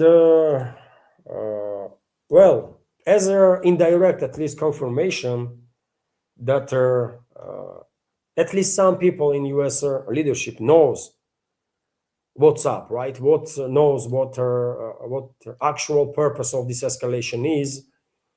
As an indirect confirmation of that, we have this report that Washington plans to formulate the necessary measures in the event of oil prices rising to $200. Trump team examines what oil as high as $200 for a barrel would mean, and they are trying to prepare themselves, right?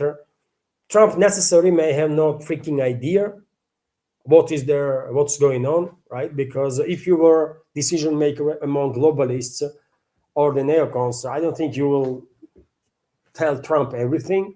You will tell him just what is necessary to make him sign the orders, right? And the rest and you're gonna keep just rest for yourself, right? Because Trump will say it, man. If you say anything, if you actually inform Trump about real plans, one way or another, he will begin talking about it, and you don't want that, right? Already in several occasions, According to experts in the field, by the way, Trump actually break the US law in terms of sharing classified information without this information first being declassified. So you would not tell Trump everything, isn't it? Just a portion that will make him operate in a way that you are happy with, right? He don't need any additional knowledge, and that's exactly what's happening. But some people clearly know more in administration there, and they are examining different scenarios and responses in case oil actually hikes up to $200, and oil will hike up to $200 only if this crisis in the Middle East will continue, will last for not just a few more months, but potentially few more years, possibly decade.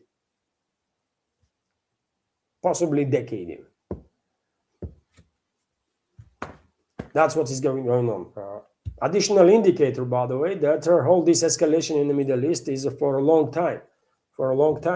That was a plan from the beginning, although I can believe that neither Trump, neither Hexet, neither any other idiot that is being put there in formally to be decision maker in US, none of them probably actually knew what was going on and what was their actual reasoning behind all this stuff. RIA Novosti is also reporting that Iran strengthens defense of Kharg Island. I guess Iranians are kind of playing the same game of deception with their Americans, because this Kharg Island, man, it's not relevant. It's not freaking relevant. Western propaganda still pushes this narrative that US is gonna attack Kharg Island, and that will force Iran to open the Strait of Hormuz, which is freaking nonsense, right? Iran didn't shut down Strait of Hormuz, so it cannot open what it didn't shut down. Iran imposed restrictions for vessels that are linked to US, Israel, and their allies. Rest of the world is unable, or significant part of the rest of the world is unable to use Strait because their commercial shipping companies or their vessels are unable to get the freaking insurance.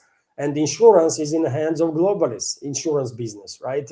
Maritime insurance business in this particular case. It's in the hands of globalists, Western ruling class, that are controlling Lloyd's of London. And it's them that are blocking. While not giving insurance to the vessels, it's them that are blocking the navigation, actually.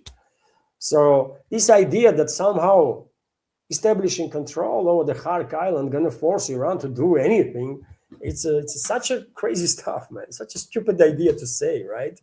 It would not do nothing, right? Of course, Iran not going to be happy if they lose their Kharg Island, but it will not influence Iran's decision-making process, by the way. They will find the ways how to get some money, by the way. And let's be real here. Iran has rich enough friends, man. Iran has rich enough friends that can finance Iran's financial needs, can take care of it. And I'm talking about Russia, I'm talking about China, I'm talking about some other countries.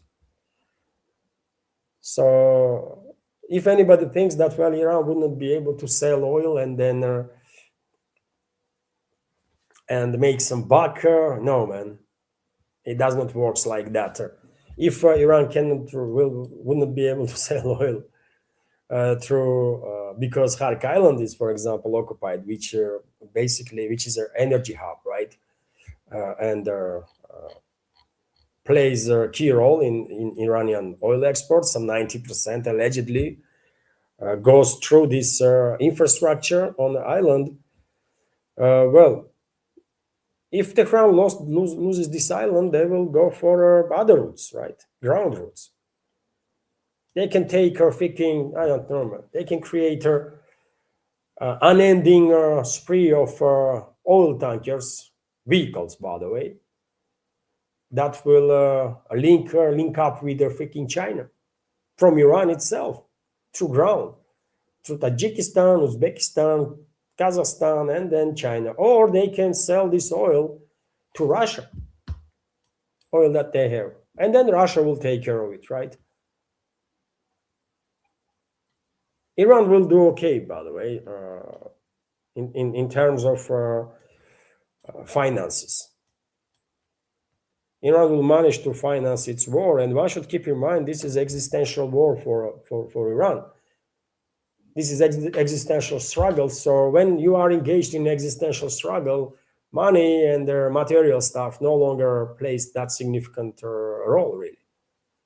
As different stuff is coming forward, isn't it? So that's also something to keep in mind. And nothing to be said about useless, nothing to be said about this island in terms of military stuff, right? Okay, you occupy this island, and then what?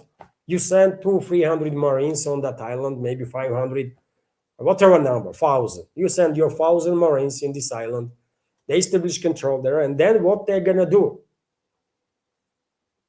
Beg for mercy, Iranian drone operators, that they would spare their lives, or what?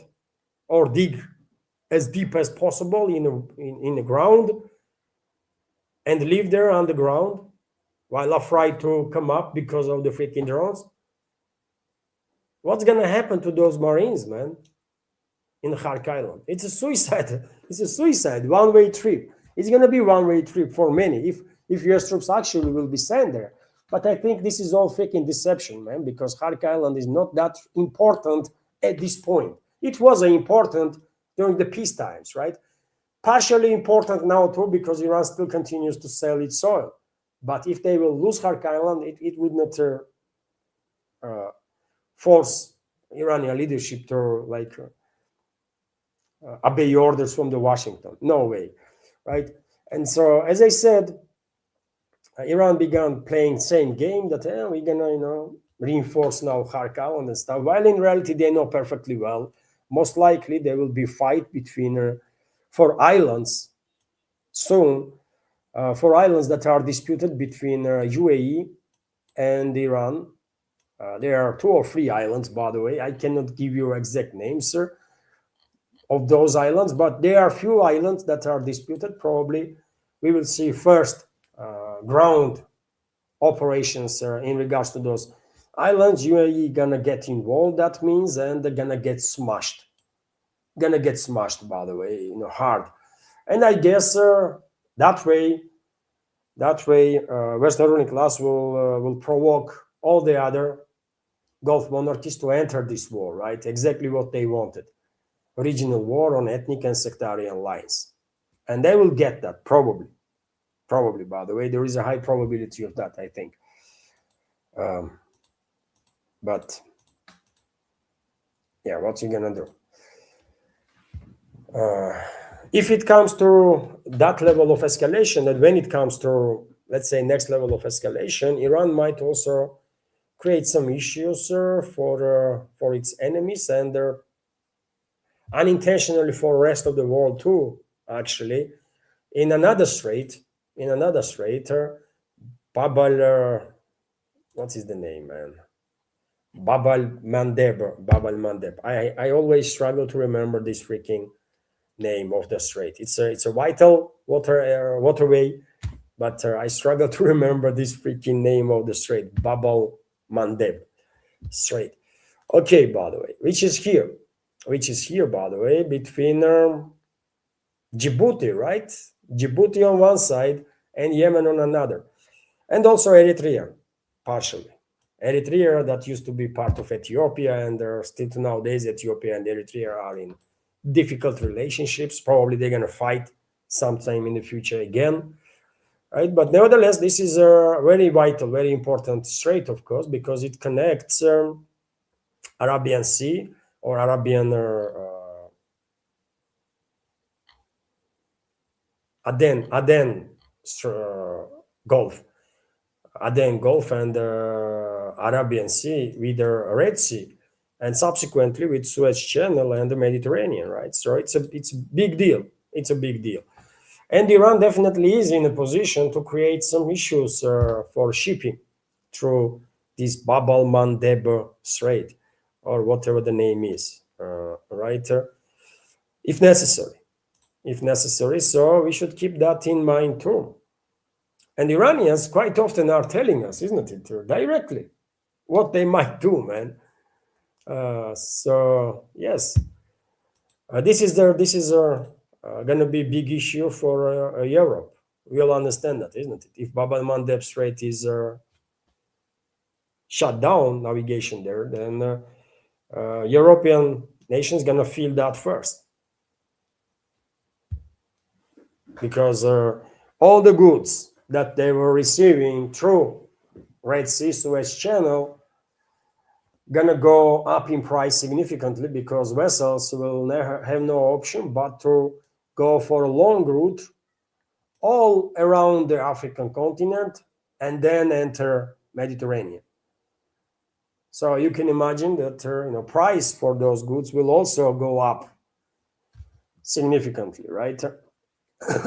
Anyways, a few more updates, dear friends, on the risks of Gulf monarchies being pushed to enter this war against Iran. Earlier, there were statements that Saudi Arabia, UAE, Bahrain, and Kuwait are considering options for collective military confrontation with Iran. Although Saudi Arabia's foreign ministry denied media claims that its leadership wants to prolong the war with Iran or to enter the war directly or anything like that. While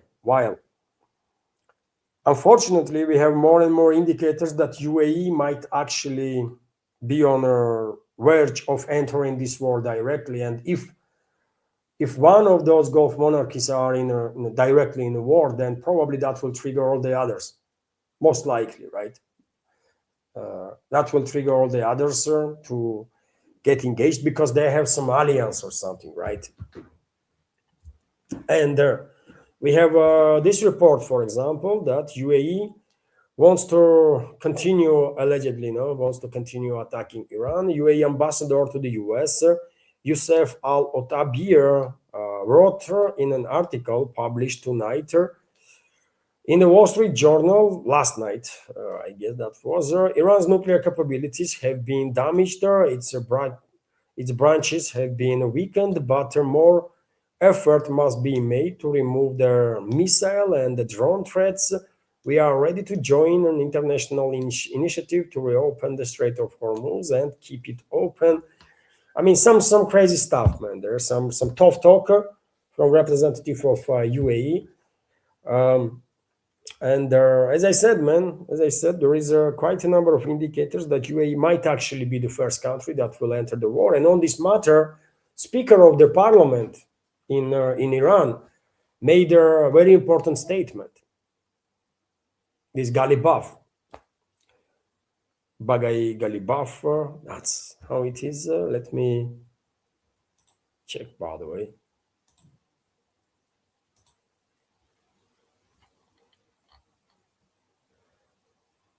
Mohammed Bagher Galibaf, that's Speaker of the Parliament in Iran, right? Before this war ends, probably we will know all the names of the officials in Iran, man. Okay. And so, this person, Speaker of the Parliament, Galibaf, wrote on his Twitter X, based on some intelligence reports, Iran's enemies are preparing to occupy one of the Iranian islands with support from one of their regional countries.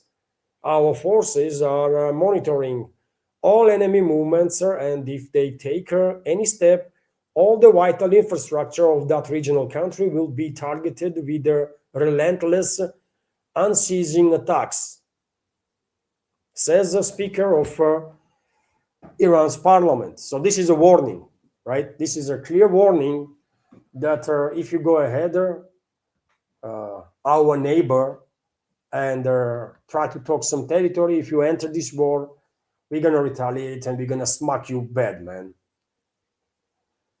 That's what Iranian side is saying. And I can understand that after Galibaf made this statement, people began speculating again, even more about Khark Island, that maybe because Kuwait is relatively close, there may be Kuwait will enter this war directly and will assist US to occupy the island. I don't think so, man. I don't think so. Kuwait is extremely vulnerable, right? And Iran don't even has to send its forces. Iraqi Shiite militia can overrun Kuwait like literally in a days, maybe, right? Maybe even in hours. Kuwait don't really has any force, really. I mean, significant force that you can like take in account. Couple of planes, couple of this and that. That's about it, you know. Ground forces, literally zero, man. It's nothing significant. And I don't think Kuwait leadership will commit suicide launching their direct attack on Iranian territory, on island or whatever, right? They might be not in a position to prevent US from using their territory for attacks on Iran or to use their airspace. But I don't think they will initiate attack, direct open attack on Iran. So that's why I think because there is disputed islands between UAE and Iran, and because Galibaf, Speaker of the Iranian Parliament himself, mentioned that one of the neighboring countries may enter war against us and take action against some island. That some island could be exactly one that, or several actually, that are disputed between Iran and the UAE. Could be case, isn't it? For sure. But we're gonna find out, man. In any ways, if Gulf monarchies, under whatever pretext, enter this war against Iran, that will be their end. None of those Gulf monarchies will survive. None of them will survive this war. Iran will survive. Iranian civilization, by the way, one of the oldest one in this world, will survive. No matter how long this long war will last, no matter how hard it's going to be, Iranian civilization will survive. But I'm telling you with 110% certainty that none of the Gulf monarchies that will enter war with Iran will survive. There are going to be tremendous changes in a political map in Arabian Peninsula. And Iran, well, might become twice bigger than it is right now. Just saying. We will see. We will see. And you know, dear friends, Russia and China both trying their best to prevent these Gulf monarchies entering the war. There is active diplomacy in place between Moscow and Gulf leadership, between Beijing and Gulf leadership, and one of the other countries that also don't want full-scale escalation, full-scale regional war in the Middle East is Turkey, because they know they are target too, right? Turkish leadership knows that they are also target, and they also know that it's going to be catastrophic for Turkey if region will explode, and if Western ruling class will succeed in their attempt to cut off this region from the rest of from the global economy, global energy sector, right? And therefore, we have reports that Turkey is conducting intensive diplomatic efforts to try and prevent Gulf Arab countries from joining the US-Israeli war against Iran.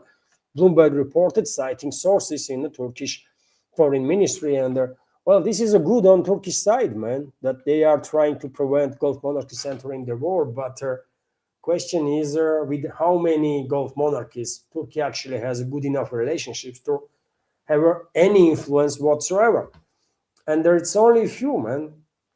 Only a few. Turkey have a more or less okay working relationships with the Qatar, I believe, right?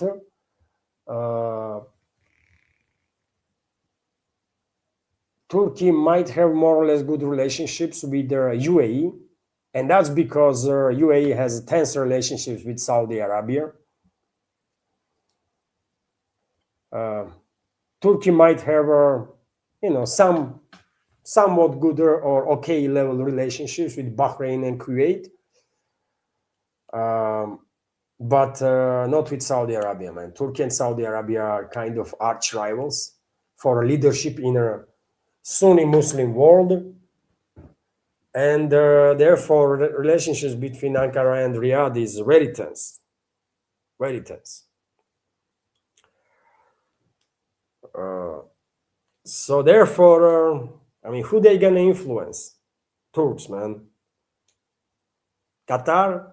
I mean, if all Gulf monarchies went to join the war against Iran, then will Qatar say no? I don't know, man. Maybe if Turkey will tell them that, well, that they will provide security for them, and I believe even there is a Turkish contingent in Qatar, Turkish military contingent should be stationed in Qatar, by the way, if I remember correctly. That way, Turkey was trying to prevent Saudi Arabia to take some action against Qatar when a few years ago, two countries almost went for to fight each other, right? Relationships, they hate each other. Leadership of Qatar and Saudi Arabia. Turkey also does not like UAE, but because UAE has now tense relationships with Saudi Arabia, that will help Ankara to establish some more or less working relationships with UAE too. But question is, what is the actual influence of Turkey there? And not really that much, if we are real, man. Not really that much. Only Qatar might actually take in account Turkish recommendations if Ankara is very insisting. The rest probably will go along with their Saudi Arabia. That's how it is. And UAE is a very weakest link. Seems like UAE is the weakest link, man, in this among these Gulf monarchies, because it's gonna be UAE first that will launch, that will enter this war, most likely, against Iran, and will sign up for a suicide by doing so. We will see. We will see, by the way.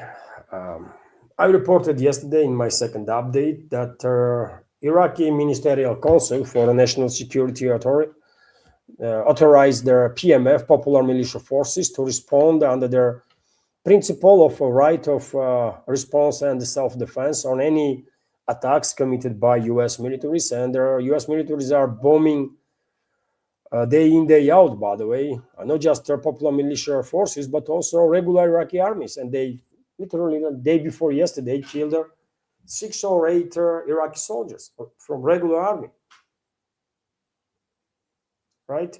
And so U.S. is becoming more and more hostile in Iraq, and there no one should be surprised if relationships between Baghdad and Washington will deteriorate even further, and if Baghdad will demand withdrawal of all foreign forces immediately in 24, 48 hours or whatever.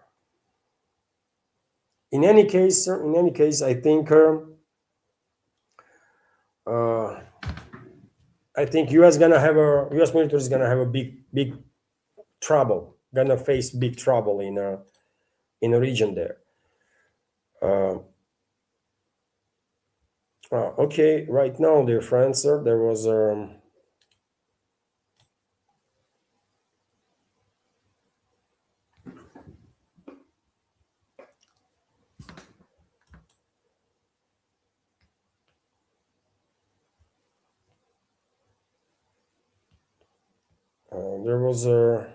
donation from a member of a community that don't want to be mentioned.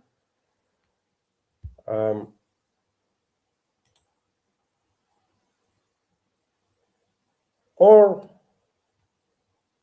you want to be, I'm thank you very much, member of a community, for a donation of 2666 USD. It's a $30, I guess, was donated there. through PayPal. Thank you very much. And I don't know, should I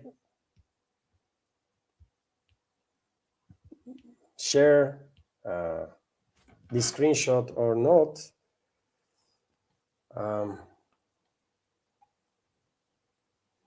Thank you very much. Thank you very much. I think I know from whom this donation is, and truly appreciate your support, but I'm a bit confused. Should I highlight this or not? If I should, then I will highlight this very message from PayPal during this evening's comment. If I will show the comment itself will make it easy to understand. Why shouldn't I, really? I don't know, man. I'm a bit confused. Anyways, thank you very much for your donation through PayPal. Thank you. And so yes, U.S. military is gonna have a big trouble in Iraq too. And the activization of U.S. troops is, of course, linked with the increase of U.S. military presence in Kurdistan, right? Iraqi Kurdistan. And that is also one more indicator that one of their directions of incursion into Iran is going to be, or at least U.S. plans to do so from Iraqi Kurdistan and from Balochistan, by the way, these two areas. And dear friends, before this war even began, way before, I was talking about exactly about these two directions: Balochistan on the southern eastern, and Kurdistan. And that's what is happening, man.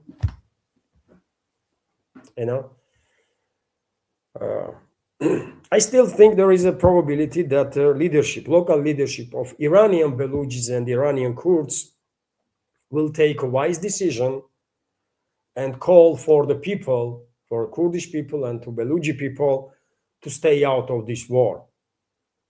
I really hope moral, religious authorities, local intellectuals among Baluchis and Kurds will actually call the people to stay out of this war. That will be a very wise decision, but it does not mean that U.S. or Western middle class not going to try to use them and then sacrifice them in their war in the region against Iran and the entire region. And so also there is exchange of strikes, by the way, between the sides. Of course, U.S.-Israel continues to bomb Iranian territory. Iran is retaliating literally on daily basis. Every single day, every single night, Iran is retaliating. And right now on your screen, you can see on the right picture there, you can see aftermath of yet another Iranian strike in Dimona area. And this is the most protected, according to reports. Dimona area is the most protected with the air defenses because there is a nuclear facility in Dimona, right? Where allegedly Israel is keeping its nuclear weapons or something. So I don't know about that, but Dimona should be one of the most protected areas, and Iranian missiles are penetrating it anyways. And with more and more ease. Also, right now on your screen, you can see industrial complex in Ramla, central Israel, that was struck by Iran. There was also reports about other military and energy infrastructure of Israel being targeted. Also, Iranian drones targeted the Kuwait International Airport, and their fuel reservoirs caught fire, and some other infrastructure. Also, Iraqi militia and the Iranian forces are quite active targeting U.S. assets in Kurdistan, Iraqi Kurdistan region. And right now on your screen, you can see moment of explosion, drone strike on a hotel where, according to reports, U.S. PMC staff, American PMC staff, and U.S. militaries were stationed. Right? No reports about casualties among U.S. citizens there, but they've been hunted, man. They've been hunted. That's for sure, right? And as of now, I believe official number when it comes to U.S. casualties is like 290 wounded and 13 or 14 killed. I don't know if you take these numbers seriously, by the way, after all the videos, all the photos you have seen, all these Iranian strikes. But yeah, that's the official numbers. I think real number is way beyond the 1,000 already. Killed and wounded together. Of course, most gonna be wounded, but nevertheless, I think number of American TAAs among the U.S. militaries is also significantly higher than 13 or 14. I think so. And this is it. This is it for a news segment. This is it for a news segment, dear friends.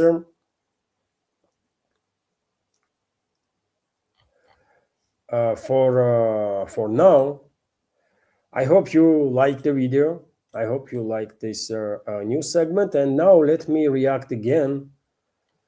On a super chat. By the way, I see 2 super chats, right? And let me react on that, if I may.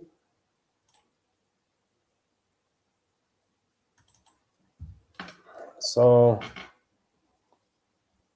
and also, dear friends, while we are now in community part or community chatter part of the video, sort of let me once again drop in the chat link to my Patreon page. So this is my Patreon, by the way, in case you want to support my work and at the same time have access to full videos, full shows whenever you want, right? Not just during the live stream, but anytime. I'm publishing, of course, original links there on the Patreon page of mine, and also, of course, I'm uploading full video too, in case you prefer to watch it there. I'm doing the same on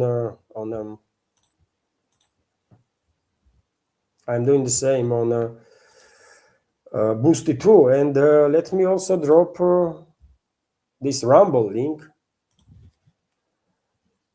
At least you can subscribe, by the way. You have a Rumble channel or account on Rumble. At least you can subscribe on Rumble. That might help. I don't know. That probably will help, right? After all, YouTube might take down my channel anytime, any day, really.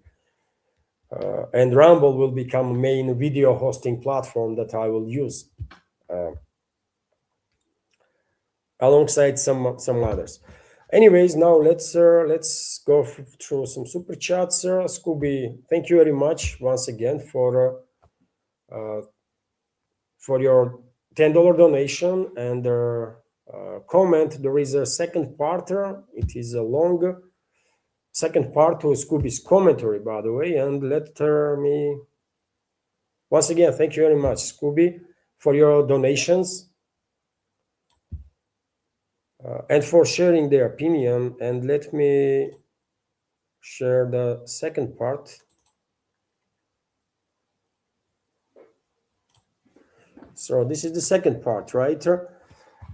This does indeed appear to be conjunction fallacy based on a conjecture, speculation, and an attempt to rely on intuition rather than evidence. He asks us to see the logic, but the logic is fundamentally intransitive. On the top of that, there is their interest of their nations themselves, as well as the business and economic interests within them, not aligning with this conspiracy. I am not saying that the nations will act in their own interests as a realist would. I'm actually of their constructive camp when it comes to international affairs, but it does not help his argument.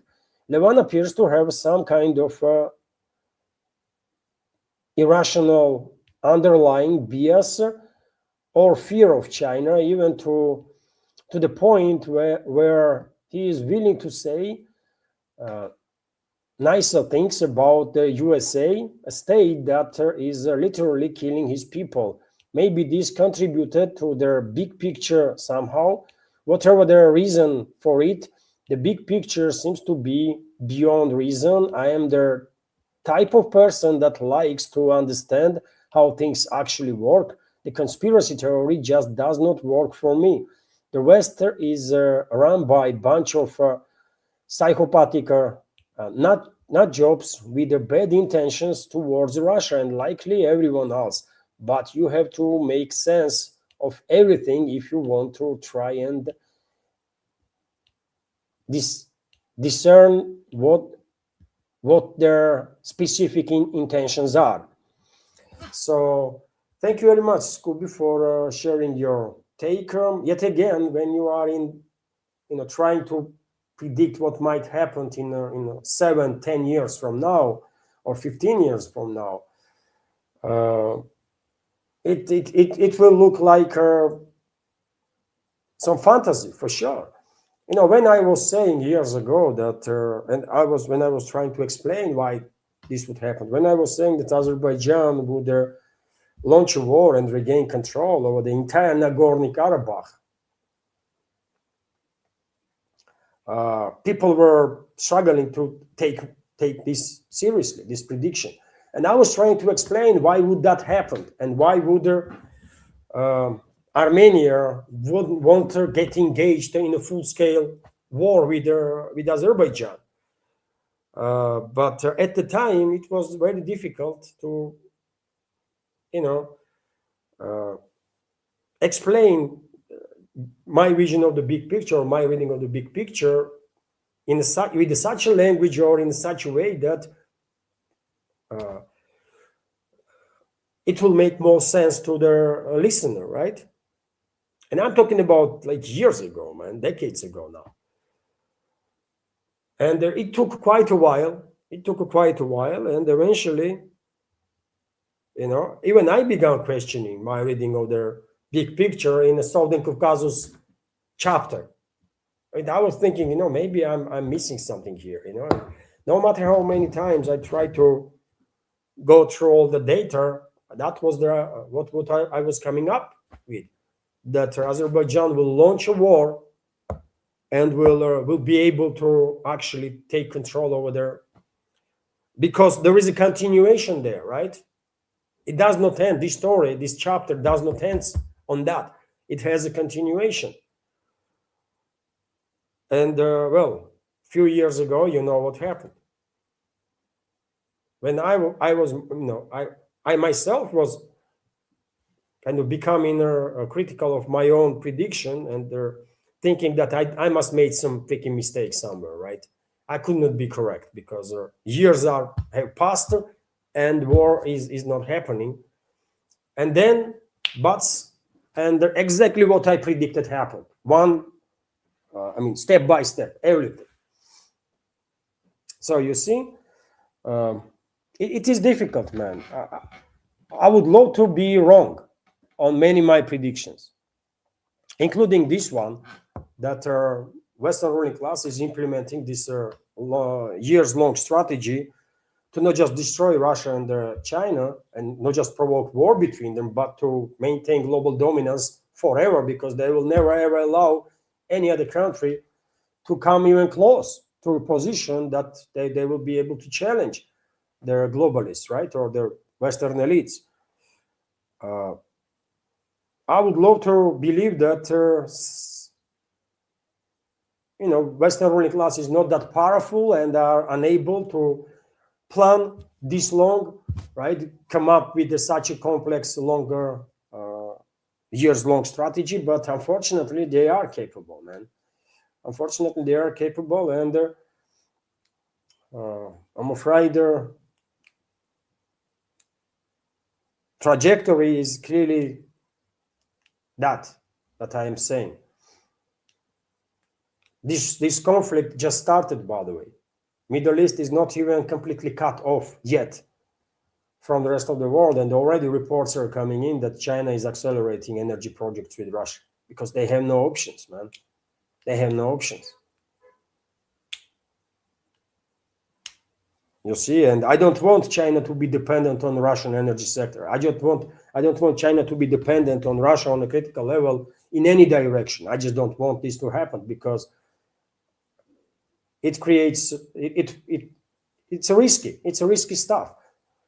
I want between us to be good trade, good business, good relationships, everything good, but not a strategical dependence, because strategical dependence creates an opening which can be exploited by hostile side to create tensions. You see, so. But yet again, maybe I'm wrong, man, Scooby. I'm not saying that I could not be. Of course, I can be wrong on my reading on the big picture. And if we had a time, I would, if I was working in some think tank and I had a task to come up with like analytical material, I will take my time. By the way, I will need like 2 weeks maybe, and I will write down all this stuff in relatively significant detail. Last time I wrote her some relatively big stuff, analytical stuff was like, I don't know, man, years ago now, right? And yeah, it took about a week to do. So yes, I will do it, but I'm not working in a think tank. And if I will write something, in detail, for what? Maybe if I will even devote a separate program to this, to go through this work, maybe you will listen, maybe a few more people, and that's about it, right? So it does not worth time that it will take, and it's a hard work. I mean, when you actually doing this shit, man, it's whenever I was finishing work on some analytical materials, and there was times when I was asked by some think tanks to write some stuff about this topic and that topic, right? And it was not really massive work, like 30, 40, 50 pages maybe, right? Relatively short, but nevertheless, it's a hard work. I mean, it was taking about a week, right? And after you finish the work for next, I don't know, man, day also or two, you are like a zombie because you are going deep into all this stuff, right? You kind of separating yourself from this world. And I guess that's what is happening with the writers always whenever they are writing something. You are just kind of separating from yourself, going deep into this work, this material that you are working on. And once you finish, you need some time to kind of wake up. I mean, what's up? What's going on here?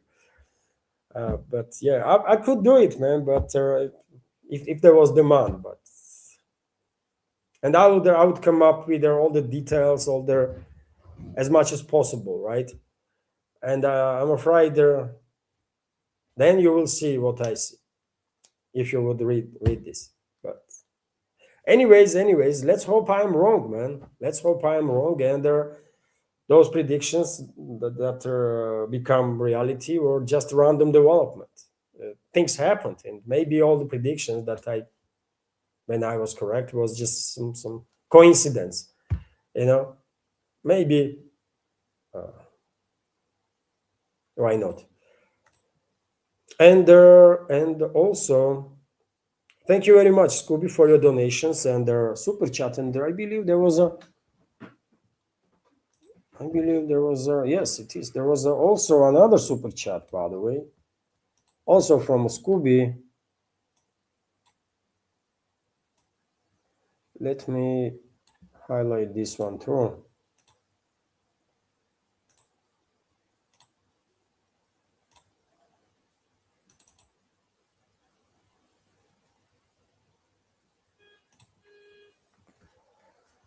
So once again, thank you very much, Scooby, for your super chats, donations, and the commentary. Iran is a very bolder, despite the possibility of their capacity to manufacture arms being decimated. Secret guarantee of arms from China or something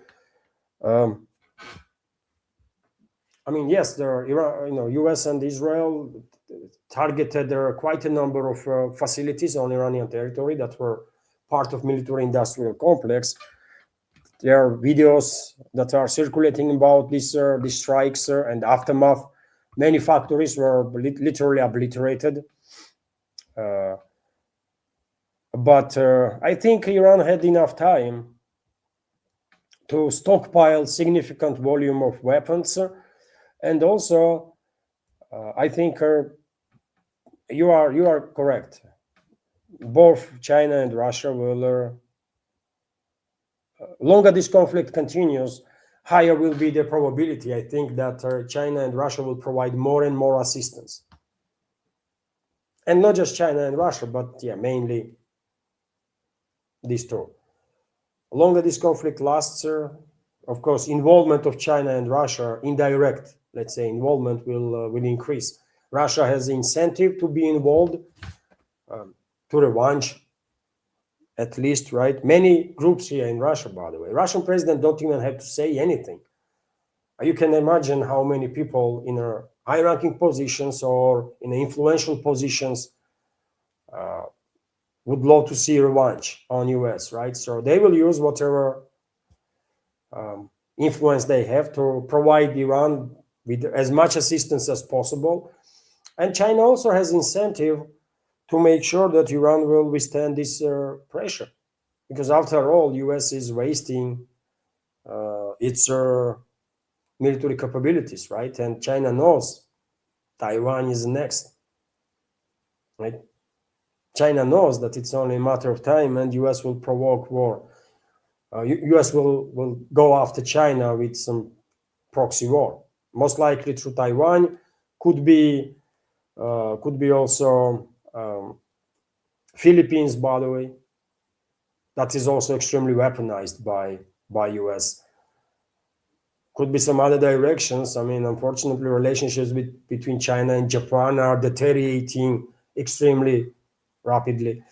And while talking about China, you mentioned, Scooby, that I like maybe it looks like from other side that I have some sort of a fear or something of China. Not really. I mean, I have no fear of China. I think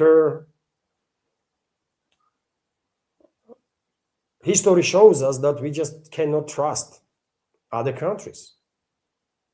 History is just quite telling in this regard, right? We should be focused on ourselves. I'm not saying that we should isolate ourselves from the rest of the world, but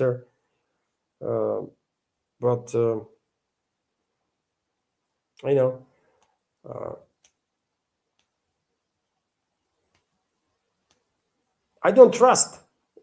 Fear is something different. I don't afraid nobody and nothing about it, right? So fear is a bit different stuff and has different meaning. I definitely don't afraid China, but do I trust China? No.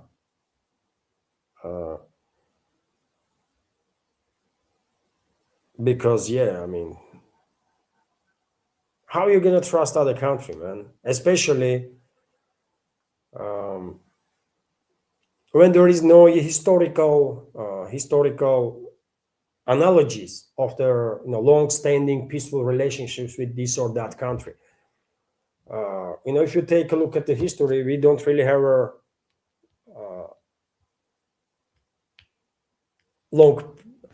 we don't really have a good history of good relationships with China. Let me say that way.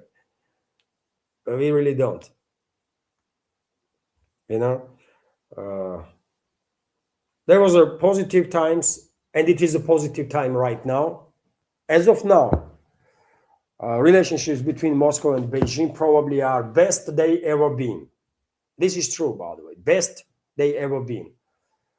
And it was not always like that, obviously. And what I think is that, just imagine, like in 20, 30, 40 years from now, China is like mega power, right? No one is even on the horizon. And we are Chinese neighbors. right? We are neighbors. If we were located somewhere where Canada is, maybe my attitude would be a bit different.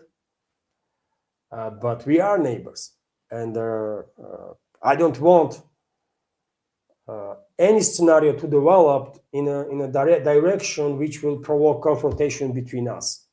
That's all, really. I just don't want to see confrontation between Russia and China, between Russia and any other country, but especially between Russia and China. I don't want this kind of confrontation to happen. And I'm afraid, as China will continue to grow and become this mega power, at some point, maybe some people will end up in the Chinese leadership that will, for whatever reason, have even if my prediction in regards to Western plans is wrong. And they're going to be peace and love all over the world, right? At some point, there might be some people in Chinese leadership 20 years from now, 30 years from now, who will say, you know what? We are 2 billion now. We have our biggest ever economy in this world, right? And look at Siberia, look at the far east of Russia. It's almost empty, full of resources that we need, this and that. And maybe they will come up with justifications why they have to take this territory. For example, because we cannot reference to history, because we don't have a like 1,000-year-old past in relationships with China, right? Because we have no references from history, we cannot have a more or less good understanding how things might develop in the future. So all I'm saying, we should be careful, man. I'm not anti-Chinese in any way, shape, or form. I'm not anti any country, man. Why would I?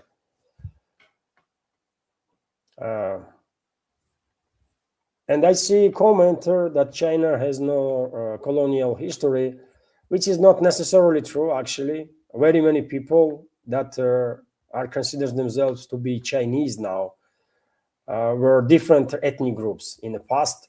They've been assimilated, right? China had quite aggressive assimilation strategies. They just been assimilated, as Turkey did, by the way.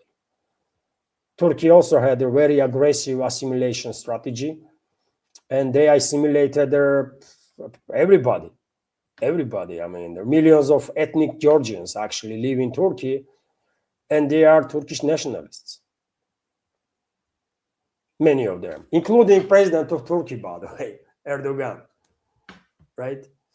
So, but anyways, man, I'm not anti-Chinese or something, but all I want is to be good relationships. All I want is good relationships between Russia and its neighbors, man, including China. That's all. I don't consider China to be as close to Russia as India. I think India is our strategical partner and should be always. I consider India to be our friend, actually.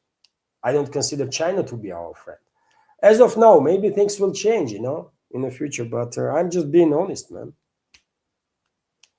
And even though there are some issues between Moscow and New Delhi, there might be some misunderstandings and this and that. We are two different nations with different interests, right? Strategical interests that sometimes coincide, sometimes not. But nevertheless, I think it's not just me, but many people here in Russia have warm feelings towards India, and it's vice versa. I think very many Indians have also warm feelings towards Russia. And I would like to see similar situation with China, man. Why not? So I'm not going to agree with you that I'm kind of some kind of anti-Chinese element. I'm not, man. I'm maybe just little too paranoid or something. But when you live in this world, man, it's hard not to be paranoid, right?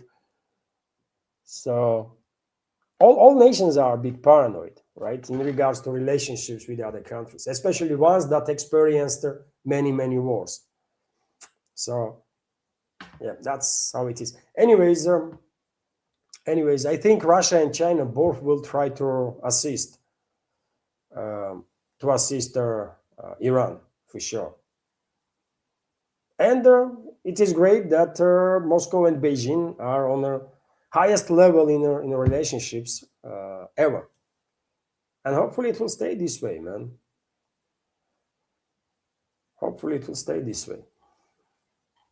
So, if I somehow left expression that I'm anti-Chinese or something, no, man, I'm not anti-Chinese. I wish China all the success. All I want is us to be secured, right? And that's all really. And the rest, let's have a great, good relationships with everybody, man. Uh,